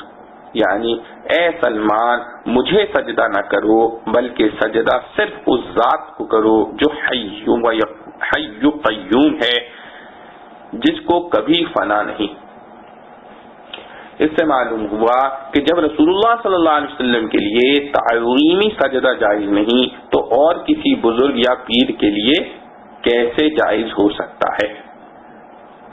ھذا تأویل رؤیای، اس سے معلوم ہوا کہ خواب کی تعبیر بعض اوقات زمانہ دراز کے بعد ظاہر ہوتی ہے، جیسے اس واقعے میں 40 یا 80 سال کے بعد ظہور ہوا۔ قد احسن بی سے ثابت ہوا کہ جو شخص کسی مرض یا مصیبت میں مبتلا ہو پھر اس سے نجات ہو جائے تو سنت پیغمبری یہ ہے کہ نجات پر شکر ادا کرے اور مرض و مصیبت کے ذکر کو بھول جائے۔ ان ربی لطیف لما یشاء سے معلوم ہوا کہ اللہ تعالیٰ جس کام کا ارادہ فرماتے ہیں اس کی ایسی لطیف اور مخفی تدبیریں اور سامان کر دیتے ہیں کہ کسی کو اس کا وہم و گمان بھی نہیں ہو سکتا۔ توفنی مسلمہ میں یوسف علیہ السلام نے ایمان و اسلام پر موت کی دعا مانگی ہے۔ اس سے معلوم ہوا کہ خاص حالات میں موت کی دعا کرنا ممنوع نہیں، اور احادیث صحیحہ میں جو موت کی تمنا کو منع فرمایا ہے اس کا حاصل یہ ہے کہ دنیا کی تکلیفوں سے گھبرا کر بے صبری سے موت مانگنے لگے، یہ درست نہیں۔ رسول کریم صلی اللہ علیہ وسلم نے فرمایا کہ کوئی شخص کسی مصیبت کی وجہ سے موت کی تمنا نہ کرے، اگر کہنا ہی ہے تو یوں کہے کہ یا اللہ مجھے جب تک میرے لیے زندگی بہتر ہے اس وقت تک زندہ رکھ اور جب موت بہتر ہو تو مجھے موت دے دے۔ ذَلِكَ مِنْ أَنْبَاءِ الْغَيْبِ نُوحِيهِ إِلَيْكَ وَمَا كُنْتَ لَدَيْهِمْ إِذْ أَجْمَعُوا أَمْرَهُمْ وَهُمْ يَمْكُرُونَ وَمَا أَكْثَرُ النَّاسِ وَلَوْ حَرَصْتَ بِمُؤْمِنِينَ وَمَا تَسْأَلُهُمْ عَلَيْهِ مِنْ أَجْرٍ إِنْ هُوَ إِلَّا ذِكْرٌ لِلْعَالَمِينَ وَكَأَيٍّ مِّنْ آيَةٍ فِي السَّمَاوَاتِ وَالْأَرْضِ يَمُرُّونَ عَلَيْهَا وَهُمْ عَنْهَا مُعْرِضُونَ وَمَا يُؤْمِنُ أَكْثَرُهُم بِاللَّهِ إِلَّا وَهُم مُّشْرِكُونَ أَفَأَمِنُوا أَن تَأْتِيَهُمْ غَاشِيَةٌ مِّنْ عَذَابِ اللَّهِ أَوْ تَأْتِيَهُمُ السَّاعَةُ بَغْتَةً وَهُمْ لَا يَشْعُرُونَ قُلْ هَٰذِهِ سَبِيلِي أَدْعُو إِلَى اللَّهِ عَلَىٰ بَصِيرَةٍ أَنَا وَمَنِ اتَّبَعَنِي وَسُبْحَانَ اللَّهِ وَمَا أَنَا مِنَ الْمُشْرِكِينَ وَمَا أَرْسَلْنَا مِن قَبْلِكَ إِلَّا رِجَالًا نُّوحِي إِلَيْهِم مِّنْ أَهْلِ الْقُرَىٰ أَفَلَمْ يَسِيرُوا فِي الْأَرْضِ فَيَنظُرُوا كَيْفَ كَانَ عَاقِبَةُ الَّذِينَ مِن قَبْلِهِمْ وَلَدَارُ الْآخِرَةِ خَيْرٌ لِّلَّذِينَ اتَّقَوْا أَفَلَا تَعْقِلُونَ یہ خبریں ہیں غیب کی ہم بھیجتے ہیں تیرے پاس، اور تو نہیں تھا ان کے پاس جب وہ ٹھہرانے لگے اپنا کام اور فریب کرنے لگے، اور اکثر لوگ نہیں ہیں یقین کرنے والے اگرچہ تو کتنا ہی چاہے، اور تو مانگتا نہیں ان سے اس پر کچھ بدلہ، یہ تو اور کچھ نہیں مگر نصیحت سارے عالم کو، اور بھتیری نشانیاں ہیں آسمان اور زمین میں جن پر گزر ہوتا رہتا ہے ان کا، اور وہ ان پر دھیان نہیں کرتے، اور نہیں ایمان لاتے بہت لوگ اللہ پر مگر ساتھ ہی شریک بھی کرتے ہیں۔ کیا نڈر ہو گئے اس سے کہ آ ڈھانکے ان کو ایک آفت اللہ کے عذاب کی، یا آ پہنچے قیامت اچانک اور ان کو خبر نہ ہو۔ کہہ دے یہ میری راہ ہے، بلاتا ہوں اللہ کی طرف سمجھ بوجھ کر میں اور جو میرے ساتھ ہے،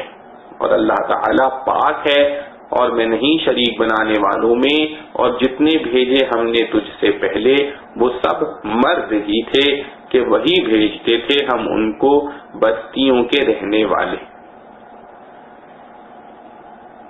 اور جتنے بھیجے ہم نے تجھ سے پہلے وہ سب مرد ہی تھے کہ وہی بھیجتے تھے ہم ان کو بستیوں کے رہنے والے۔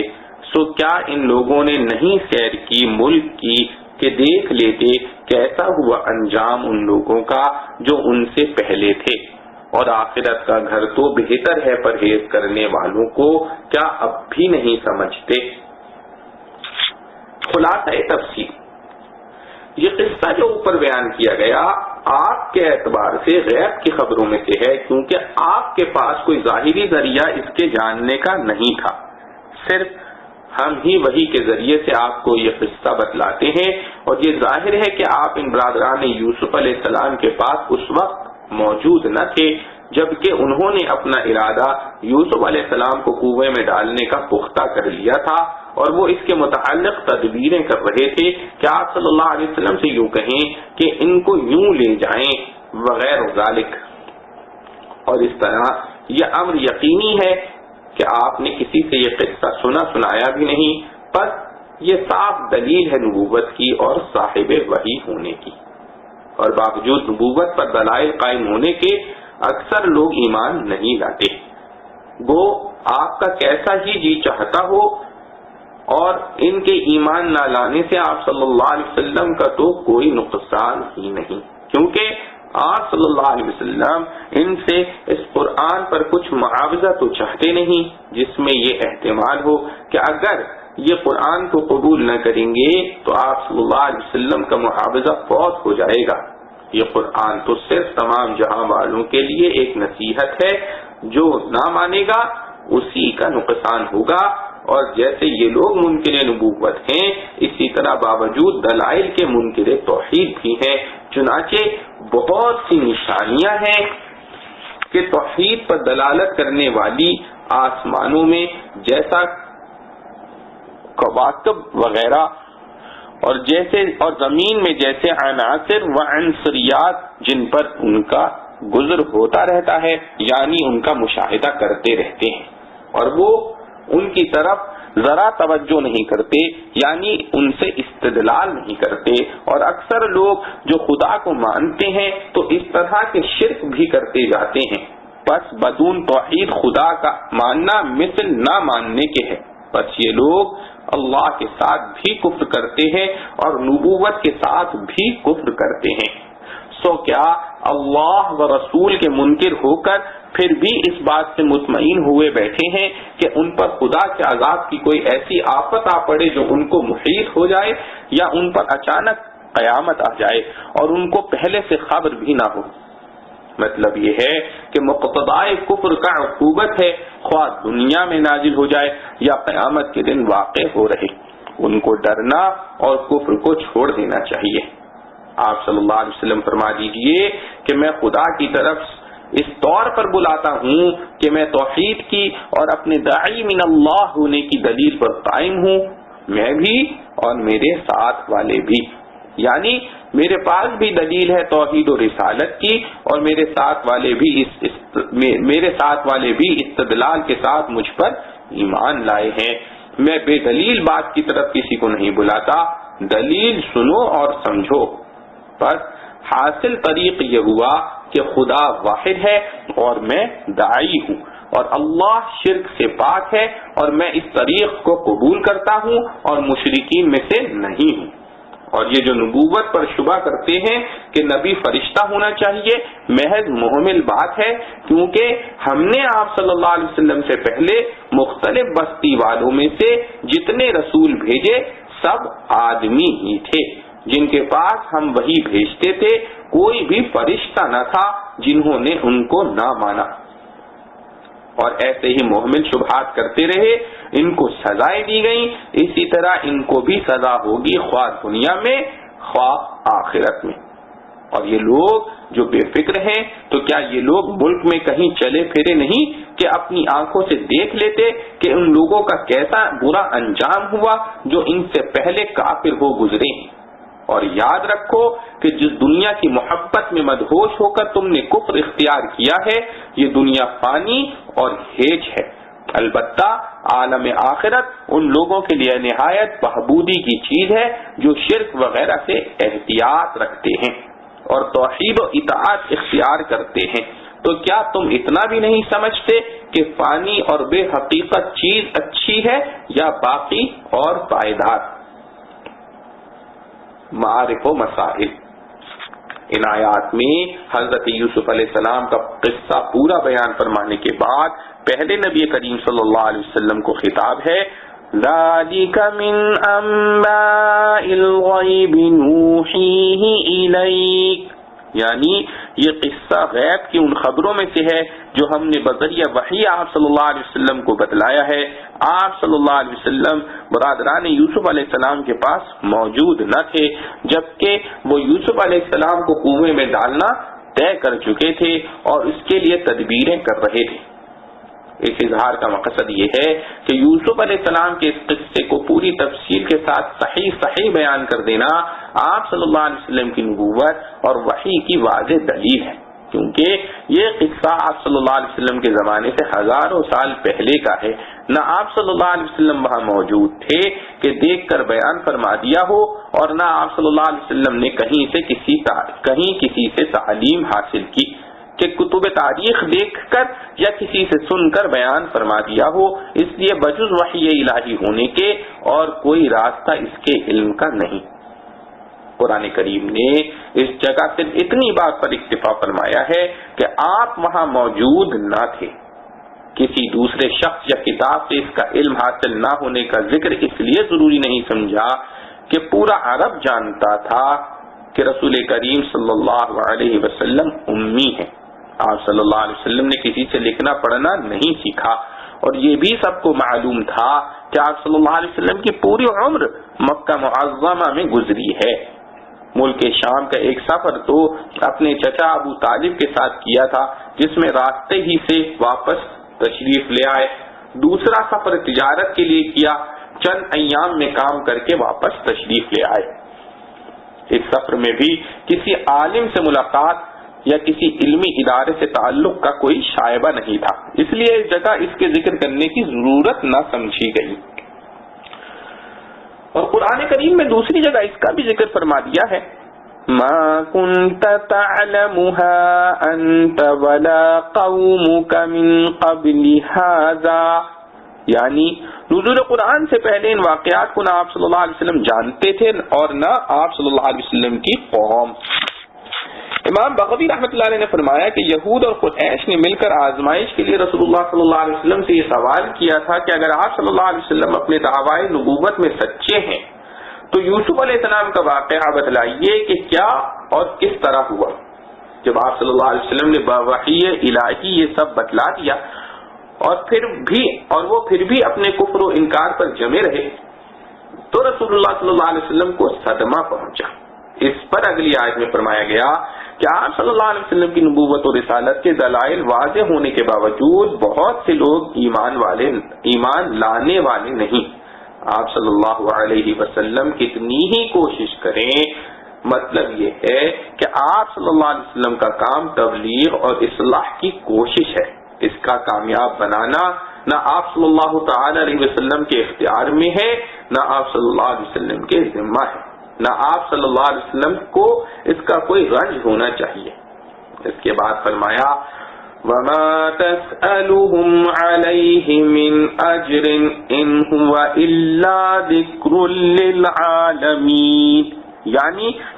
آپ صلی اللہ علیہ وسلم جو کچھ ان کو تبلیغ کرنے اور صحیح راستے پر لانے کے لیے کوشش کرتے ہیں، اس پر ان لوگوں سے کوئی معاوضہ تو نہیں مانگتے جس کی وجہ سے ان کو اس کے سننے یا ماننے میں کوئی دشواری ہو، بلکہ آپ صلی اللہ علیہ وسلم کا کلام تو خالص خیر خواہی اور نصیحت ہے جہاں والوں کے لیے۔ اس میں اس طرف بھی اشارہ پایا جاتا ہے کہ جب اس کوشش سے آپ کا مقصد کوئی دنیاوی منفعت نہیں بلکہ ثواب آخرت اور قوم کی خیر خواہی ہے تو وہ مقصد آپ کا حاصل ہو چکا، پھر آپ کیوں غمگین ہوتے ہیں؟ وَكَأَيٍّ مِّنْ آيَةٍ فِي السَّمَاوَاتِ وَالْأَرْضِ يَمُرُّونَ عَلَيْهَا وَهُمْ عَنْهَا مُعْرِضُونَ، یعنی یہ لوگ صرف یہی نہیں کہ کسی ناصح کی نصیحت ضد اور ہٹ دھرمی سے نہیں سنتے، بلکہ ان کا تو حال یہ ہے کہ اللہ تعالی کی قدرت کاملہ کی جو کھلی کھلی نشانیاں آسمان و زمین میں ہر وقت سامنے رہتی ہیں ان پر بھی یہ غفلت و اعراض سے گزرے چلے جاتے ہیں، ذرا دھیان نہیں دیتے کہ یہ کس کی قدرت و عظمت کی نشانیاں ہیں۔ آسمان و زمین میں حق تعالی شأنہ کی خدائی ہے وہ حکمت و قدرت کی نشانیاں بے شمار ہیں، ان میں سے یہ بھی ہے کہ پچھلی قوموں پر جو عذاب آئے اور ان کی الٹی ہوئی یا برباد کی ہوئی بستیاں ان کی نظروں سے گزرتی ہیں مگر ان سے بھی کوئی عبرت نہیں پکڑتے۔ یہ بیان تو ایسے لوگوں کا تھا جو خدا تعالی کے وجود اور اس کی حکمت و قدرت ہی کے قائل نہیں تھے۔ آگے ان کا بیان ہے جو وجود باری تعالی کے تو قائل ہیں مگر اس کی خدائی میں دوسری چیزوں کو شریک قرار دیتے ہیں۔ فرمایا وَمَا يُؤْمِنُ أَكْثَرُهُم بِاللَّهِ إِلَّا وَهُم مُشْرِكُونَ، یعنی ان میں جو لوگ اللہ تعالیٰ پر ایمان بھی لاتے ہیں تو وہ بھی شرک کے ساتھ یعنی اللہ تعالیٰ کے علم و قدرت وغیرہ اوصاف میں دوسروں کو شریک ٹھہراتے ہیں، جو سراسر ظلم اور جہل ہے۔ ابن کثیر رحمۃ اللہ علیہ نے فرمایا کہ اس آیت کے مفہوم میں وہ مسلمان بھی داخل ہیں جو ایمان کے باوجود مختلف قسم کے شرک میں مبتلا ہیں۔ مسند احمد میں ہے کہ رسول اللہ صلی اللہ علیہ وسلم نے فرمایا کہ مجھے تم پر جس چیز کا خطرہ ہے ان میں سب سے زیادہ خطرناک شرک اصغر ہے۔ صحابہ کے دریافت کرنے پر فرمایا کہ ریا شرک اصغر ہے۔ اسی طرح ایک حدیث میں غیر اللہ کی قسم کھانے کو شرک فرمایا ہے۔ اللہ تعالی کے سوا کسی دوسرے نام کی منت اور نیاز ماننا بھی بے اتفاق فقہا اس میں داخل ہے۔ اس کے بعد ان کی غفلت و جہالت پر اظہار افسوس و تعجب ہے کہ یہ لوگ اپنے انکار و سرکشی کے باوجود اس بات سے کیسے بے فکر ہو گئے کہ ان پر اللہ تعالی کی طرف سے کوئی حادثہ عذاب کا آ پڑے یا دفعتاً ان پر قیامت آ جائے اور وہ اس کے لیے تیار نہ ہوں۔ قل هذه سبيلي أدعو إلى الله على بصيرة أنا ومن اتبعني وسبحان الله وما أنا من المشركين۔ یعنی آپ صلی اللہ علیہ وسلم ان لوگوں سے کہہ دیں کہ تم مانو یا نہ مانو، میرا تو یہی طریقہ اور مسلک ہے کہ لوگوں کو بصیرت اور یقین کے ساتھ اللہ کی طرف دعوت دیتا رہوں، میں بھی اور وہ لوگ بھی جو میرا اتباع کرنے والے ہیں۔ مطلب یہ ہے کہ میری یہ دعوت کسی سرسری نظر پر مبنی نہیں بلکہ پوری بصیرت اور عقل و حکمت کا ثمرہ ہے۔ اس دعوت و بصیرت میں رسول اللہ صلی اللہ علیہ وسلم نے اپنے متبعین اور پیرووں کو بھی شامل فرمایا ہے۔ حضرت ابن عباس رضی اللہ عنہ نے فرمایا کہ اس سے مراد صحابہ کرام رضوان اللہ علیہم اجمعین ہیں جو علوم رسالت کے خزانے اور خداوند سبحانہ و تعالی کے سپاہی ہیں۔ حضرت عبداللہ بن مسعود رضی اللہ عنہ نے فرمایا کہ رسول اللہ صلی اللہ علیہ وسلم کے صحابہ اس تمام امت کے بہترین افراد ہیں جن کے قلوب پاک اور علم گہرا ہے، تکلف کا ان میں نام نہیں۔ اللہ تعالی نے ان کو اپنے رسول کی صحبت و خدمت کے لیے منتخب فرما لیا ہے۔ تم انہی کے اخلاق و عادات اور طریقوں کو سیکھو کیونکہ وہی سیدھے راستے پر ہیں۔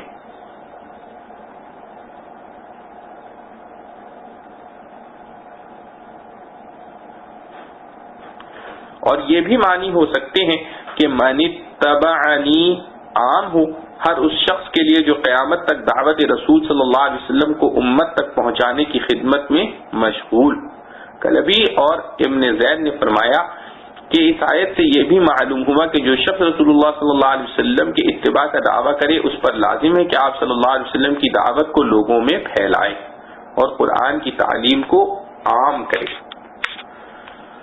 سبحان اللہ وما انا من المشرکین،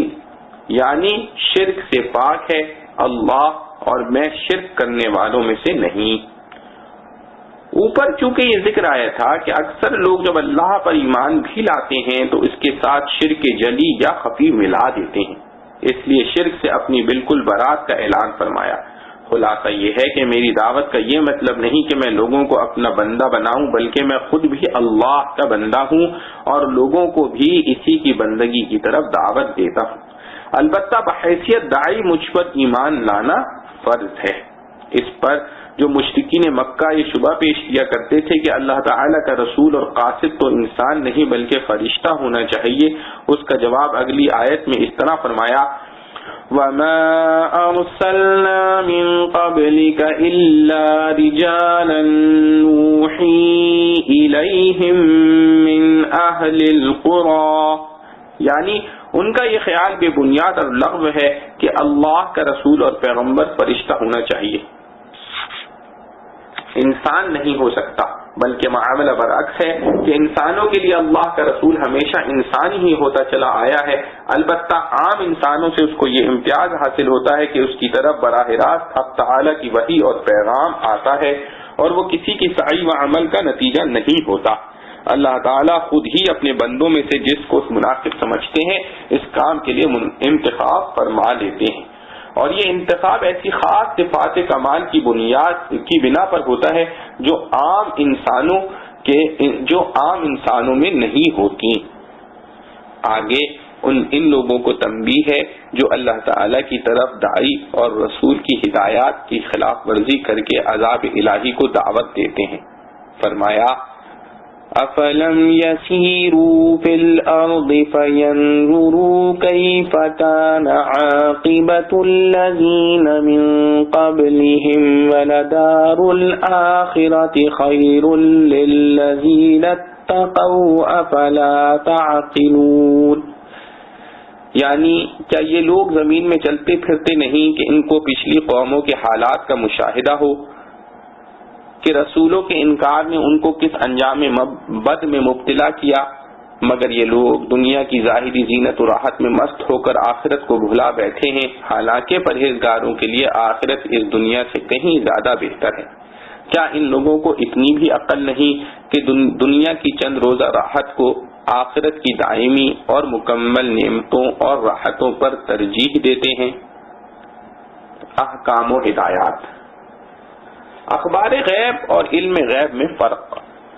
ذالک من انباء الغیب نوحیہ الیک،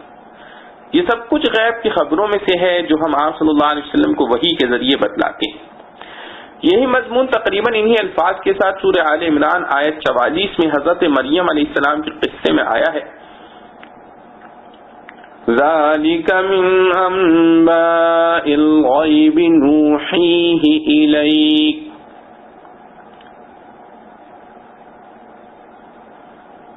اور سورہ ہود کی آیت نمبر 49 میں نوح علیہ السلام کے واقعے سے متعلق آیا ہے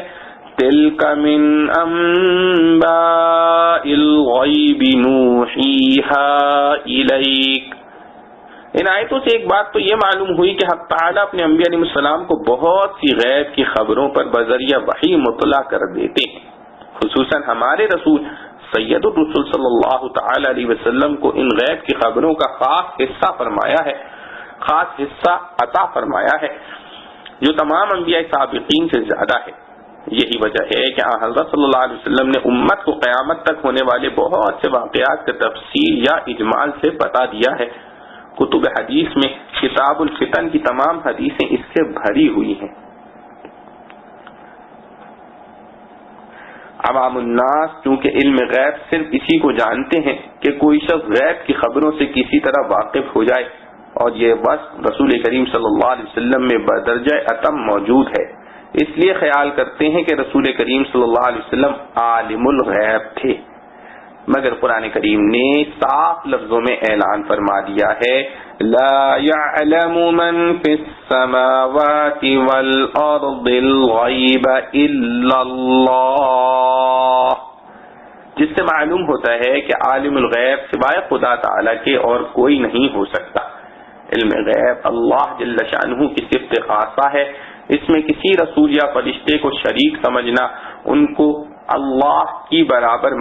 بنانے کے مرادف اور عیسائیوں کا عمل ہے جو رسول کو خدا کا بیٹا اور خدائی کا شریک قرار دیتے ہیں۔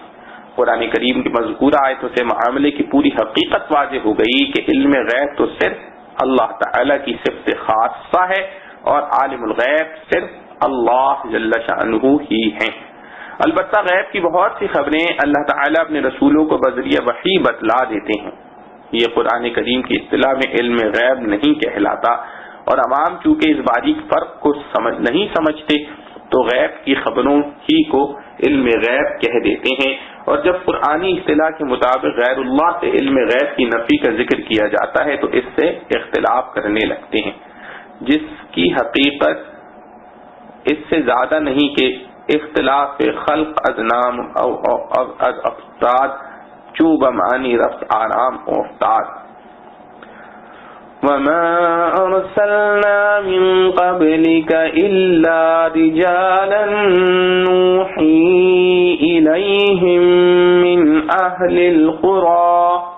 اس آیت میں اللہ تعالیٰ کے رسولوں کے متعلق لفظ رجالن سے معلوم ہوا کہ رسول ہمیشہ مرد ہی ہوتے ہیں،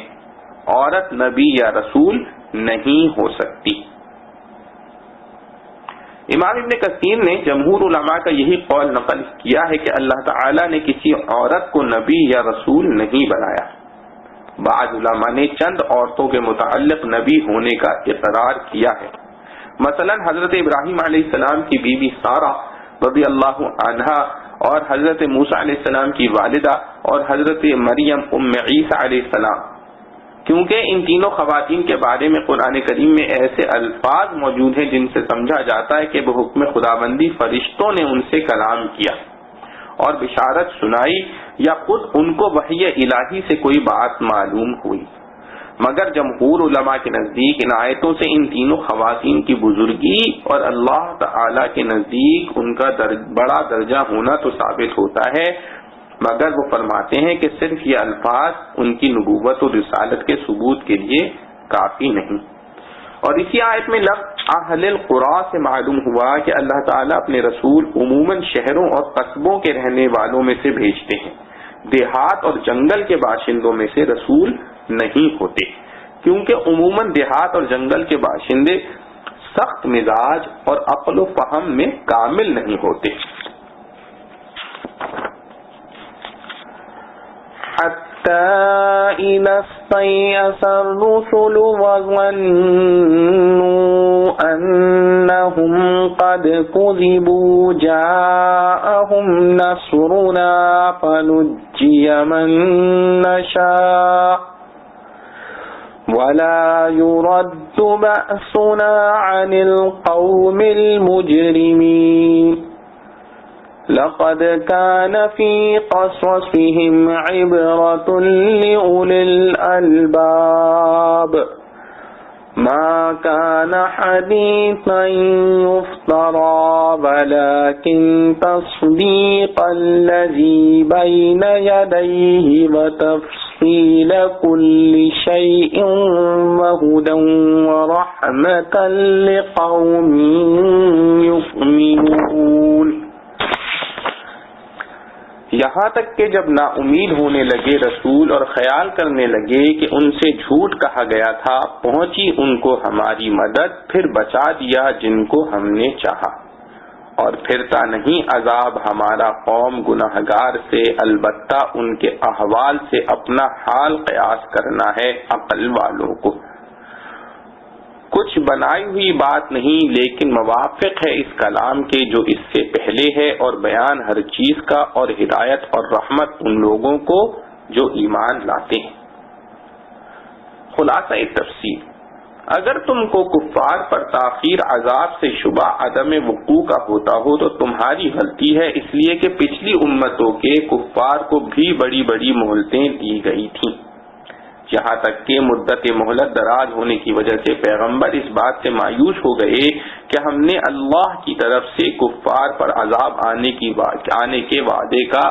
جو وقت اپنے قیاس اور انداز سے مقرر کر لیا تھا کہ اس وقت میں کفار پر عذاب آ کر ہمارا غلبہ اور حقانیت واضح ہو جائے گی، اور ان پیغمبروں کو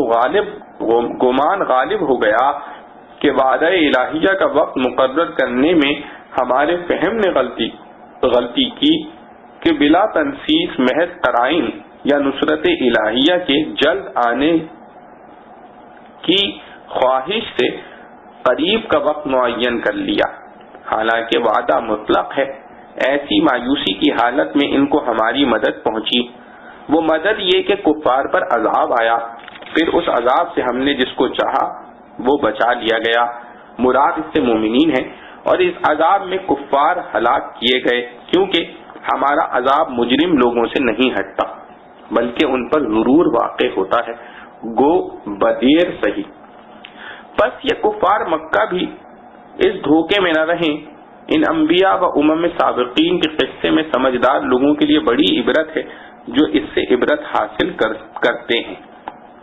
کہ اطاعت کا یہ انجام ہے اور معصیت کا یہ انجام ہے. یہ قرآن جس میں یہ قصے ہیں کوئی تراشی ہوئی بات تو ہے نہیں کہ اس سے عبرت نہ ہوتی، بلکہ اس سے پہلے جو آسمانی کتابیں نازل ہو چکی ہیں یہ ان کی تصدیق کرنے والا ہے اور ہر ضروری بات کی تفصیل کرنے والا ہے، اور ایمان والوں کے لیے ذریعہ ہدایت و رحمت ہے.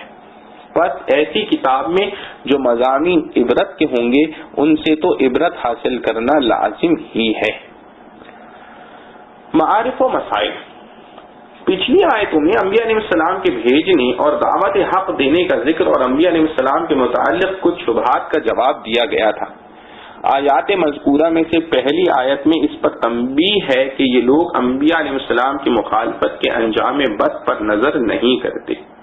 اگر یہ ذرا بھی غور کریں اور اپنے گرد و پیش کے شہروں اور مقامات کی تاریخ پر نظر ڈالیں تو انہیں معلوم ہو جائے گا کہ انبیاء علیہ السلام کی مخالفت کرنے والوں کا انجام بد اس دنیا میں بھی کس قدر سخت ہوا ہے۔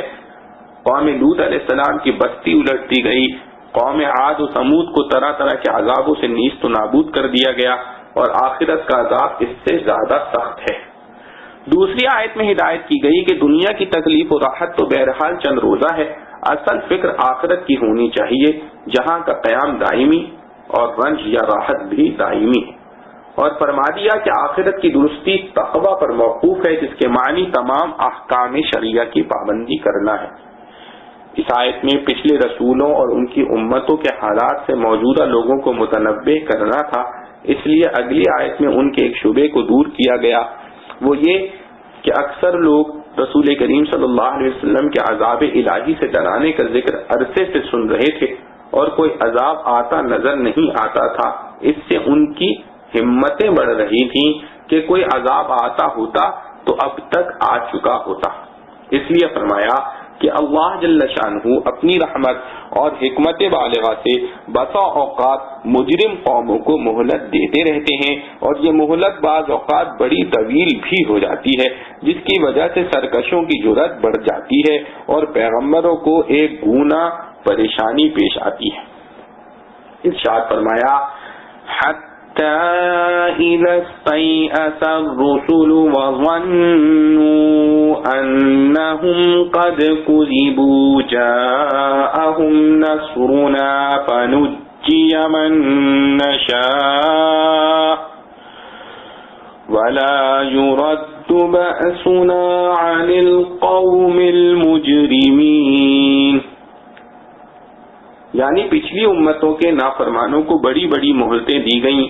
یہاں تک کہ مدت دراز تک ان پر عذاب نہ آنے سے پیغمبر یہ خیال کر کے مایوس ہو گئے کہ اللہ تعالیٰ کی اجمالی وعدہ عذاب کا جو وقت ہم نے اپنے انداز سے اپنے ذہنوں میں مقرر کر رکھا تھا، اس وقت میں کفار پر عذاب نہ آئے گا اور ہر حق کا غلبہ ظاہر نہ ہوگا، اور ان پیغمبروں کو گمان غالب ہو گیا کہ وعدہ الہیہ کا اپنے اندازے سے وقت مقرر کرنے میں ہماری فہم نے غلطی کی ہے کہ اللہ تعالیٰ نے تو کوئی معین وقت بتلایا نہیں تھا، ہم نے مخصوص قرائن سے ایک مدت متعین کر لی تھی۔ اسی مایوسی کی حالت میں ان کو ہماری مدد پہنچی، وہ یہ کہ وعدے کے مطابق کفار پر عذاب آیا، پھر اس عذاب سے ہم نے جس کو چاہا اس کو بچا لیا، پھر اس عذاب سے ہم نے جس کو چاہا اس کو بچا لیا گیا۔ مراد اس سے یہ ہے کہ انبیاء علیہ السلام کے ماننے والے مومنین کو بچا لیا گیا اور کفار ہلاک ہو گئے، کیونکہ ہمارا عذاب مجرم لوگوں سے نہیں ہٹتا بلکہ ضرور آ کر رہتا ہے، اس لیے کفار مکہ کو چاہیے کہ عذاب میں دیر ہونے سے دھوکے میں نہ رہیں۔ اس آیت میں لفظ کذبوا مشہور قرات کے مطابق پڑھا گیا ہے، اور اس کی جو تفسیر ہم نے اختیار کی ہے وہ سب سے زیادہ اسلم اور بے غبار ہے کہ لفظ کذبوا کا حاصل اپنے تخمینہ اور خیال کا غلط ہونا ہے، جو ایک قسم کی اجتہادی غلطی ہے، اور انبیاء علیہ السلام سے کوئی ایسی اجتہادی غلطی ہو سکتی ہے۔ البتہ انبیاء اور دوسرے مجتہدین میں یہ فرق ہے کہ انبیاء علیہ السلام سے جب کوئی اجتہادی غلطی ہو جاتی ہے تو اللہ تعالیٰ ان کو اس غلطی پر قائم نہیں رہنے دیتے، بلکہ ان کو باخبر کر کے حقیقت کھول دیتے ہیں۔ دوسرے مجتہدین کا یہ مقام نہیں۔ انبیاء علیہ السلام سے کوئی ایسی اجتہادی غلطی ہو سکتی ہے، البتہ انبیاء اور دوسرے مجتہدین میں یہ فرق ہے کہ انبیاء علیہ السلام سے جب کوئی اجتہادی غلطی ہو جاتی ہے تو اللہ تعالیٰ ان کو اس غلطی پر قائم نہیں رہنے دیتے بلکہ ان کو باخبر کر کے حقیقت کھول دیتے ہیں۔ دوسرے مجتہدین کا یہ مقام نہیں۔ رسول کریم صلی اللہ علیہ وسلم کا واقعہ سورہ حدیبیہ اس مضمون کے لیے کافی شاہد ہے، کیونکہ قرآن کریم میں مذکور ہے کہ اس واقعے کی بنیاد رسول کریم صلی اللہ علیہ وسلم کا وہ خواب ہے۔ آپ صلی اللہ علیہ وسلم نے دیکھا کہ آپ صلی اللہ علیہ وسلم مع صحابہ رضوان اللہ علیہم اجمعین کے بیت اللہ کا طواف کر رہے ہیں، اور انبیاء علیہ السلام کا خواب بھی بحکم وحی ہوتا ہے، اس لیے اس واقعے کا ہونا یقینی ہو گیا، مگر خواب میں اس کا کوئی خاص وقت اور مدت نہیں بتلائی گئی تھی۔ حضرت صلی اللہ علیہ وسلم نے اپنے اندازے سے خیال فرمایا کہ اسی سال ایسا ہوگا، اس لیے صحابہ کرام رضوان اللہ علیہم اجمعین میں اعلان کر کے ان کی خاصی تعداد کو ساتھ لے کر عمرے کے لیے مکہ معظمہ کو روانہ ہو گئے، مگر قریش مکہ نے مزاحمت کی اور اس وقت طواف و عمرے کی نوبت نہ آئی، بلکہ اس کا مکمل ظہور 2 سال بعد 8 ہجری میں فتح مکہ کی صورت سے ہوا۔ اور اس واقعے سے معلوم ہو گیا کہ جو خواب آپ صلی اللہ علیہ وسلم نے دیکھا تھا وہ حق و یقینی تھا، مگر اس کا وقت جو قرائن یا اندازے سے رسول کریم صلی اللہ علیہ وسلم نے مقرر فرما لیا تھا اس میں غلطی ہوئی، مگر اس غلطی کا ازالہ اسی وقت ہو گیا۔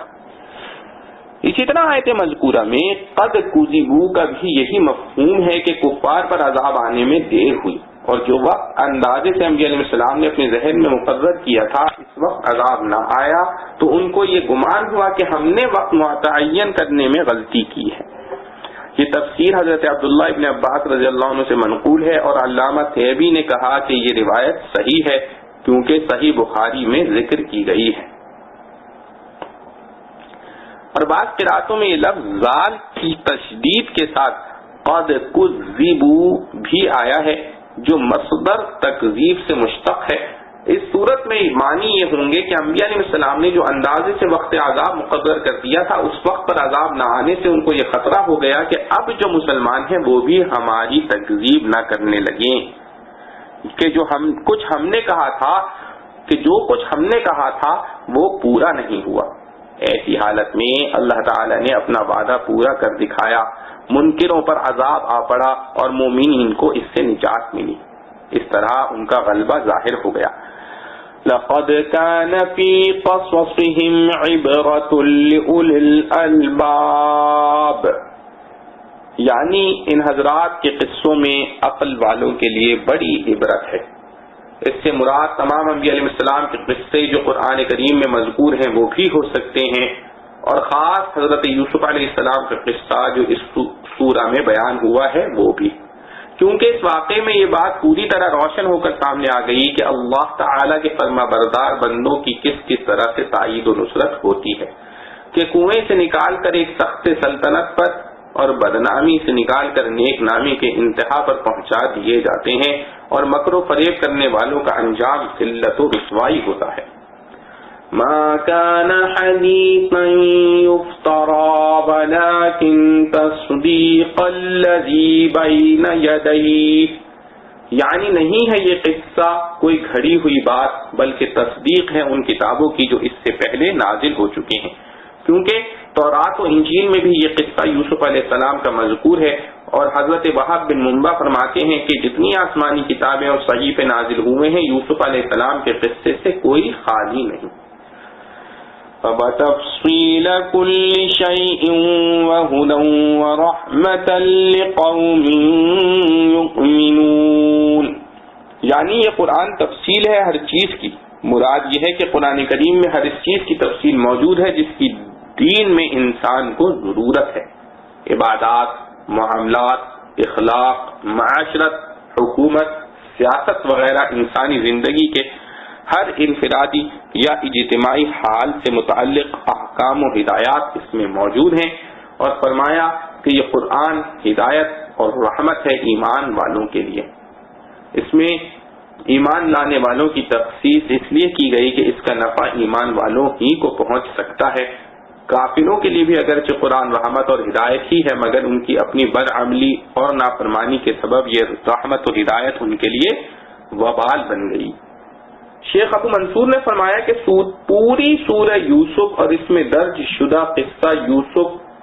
کے بیان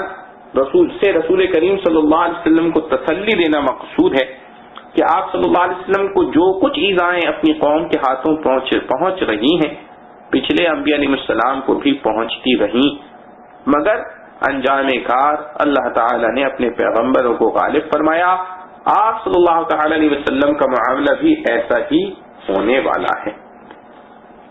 سورہ یوسف تمام شد. اللہ رب العزت جل جلالہ وعم نوالہ سے دعا ہے کہ جو کچھ پڑھا سنا گیا ہمیں اس پر عمل کرنے کی توفیق نصیب فرمائے. وآخر دعوانا الحمد للہ رب العالمین. سبحان ربک رب العزت عما یصفون وسلام علی المرسلین والحمد للہ رب العالمین. ربنا تقبل منا انك انت السميع العليم وتب علينا انك انت التواب الرحيم وبرحمتك يا ارحم الراحمين.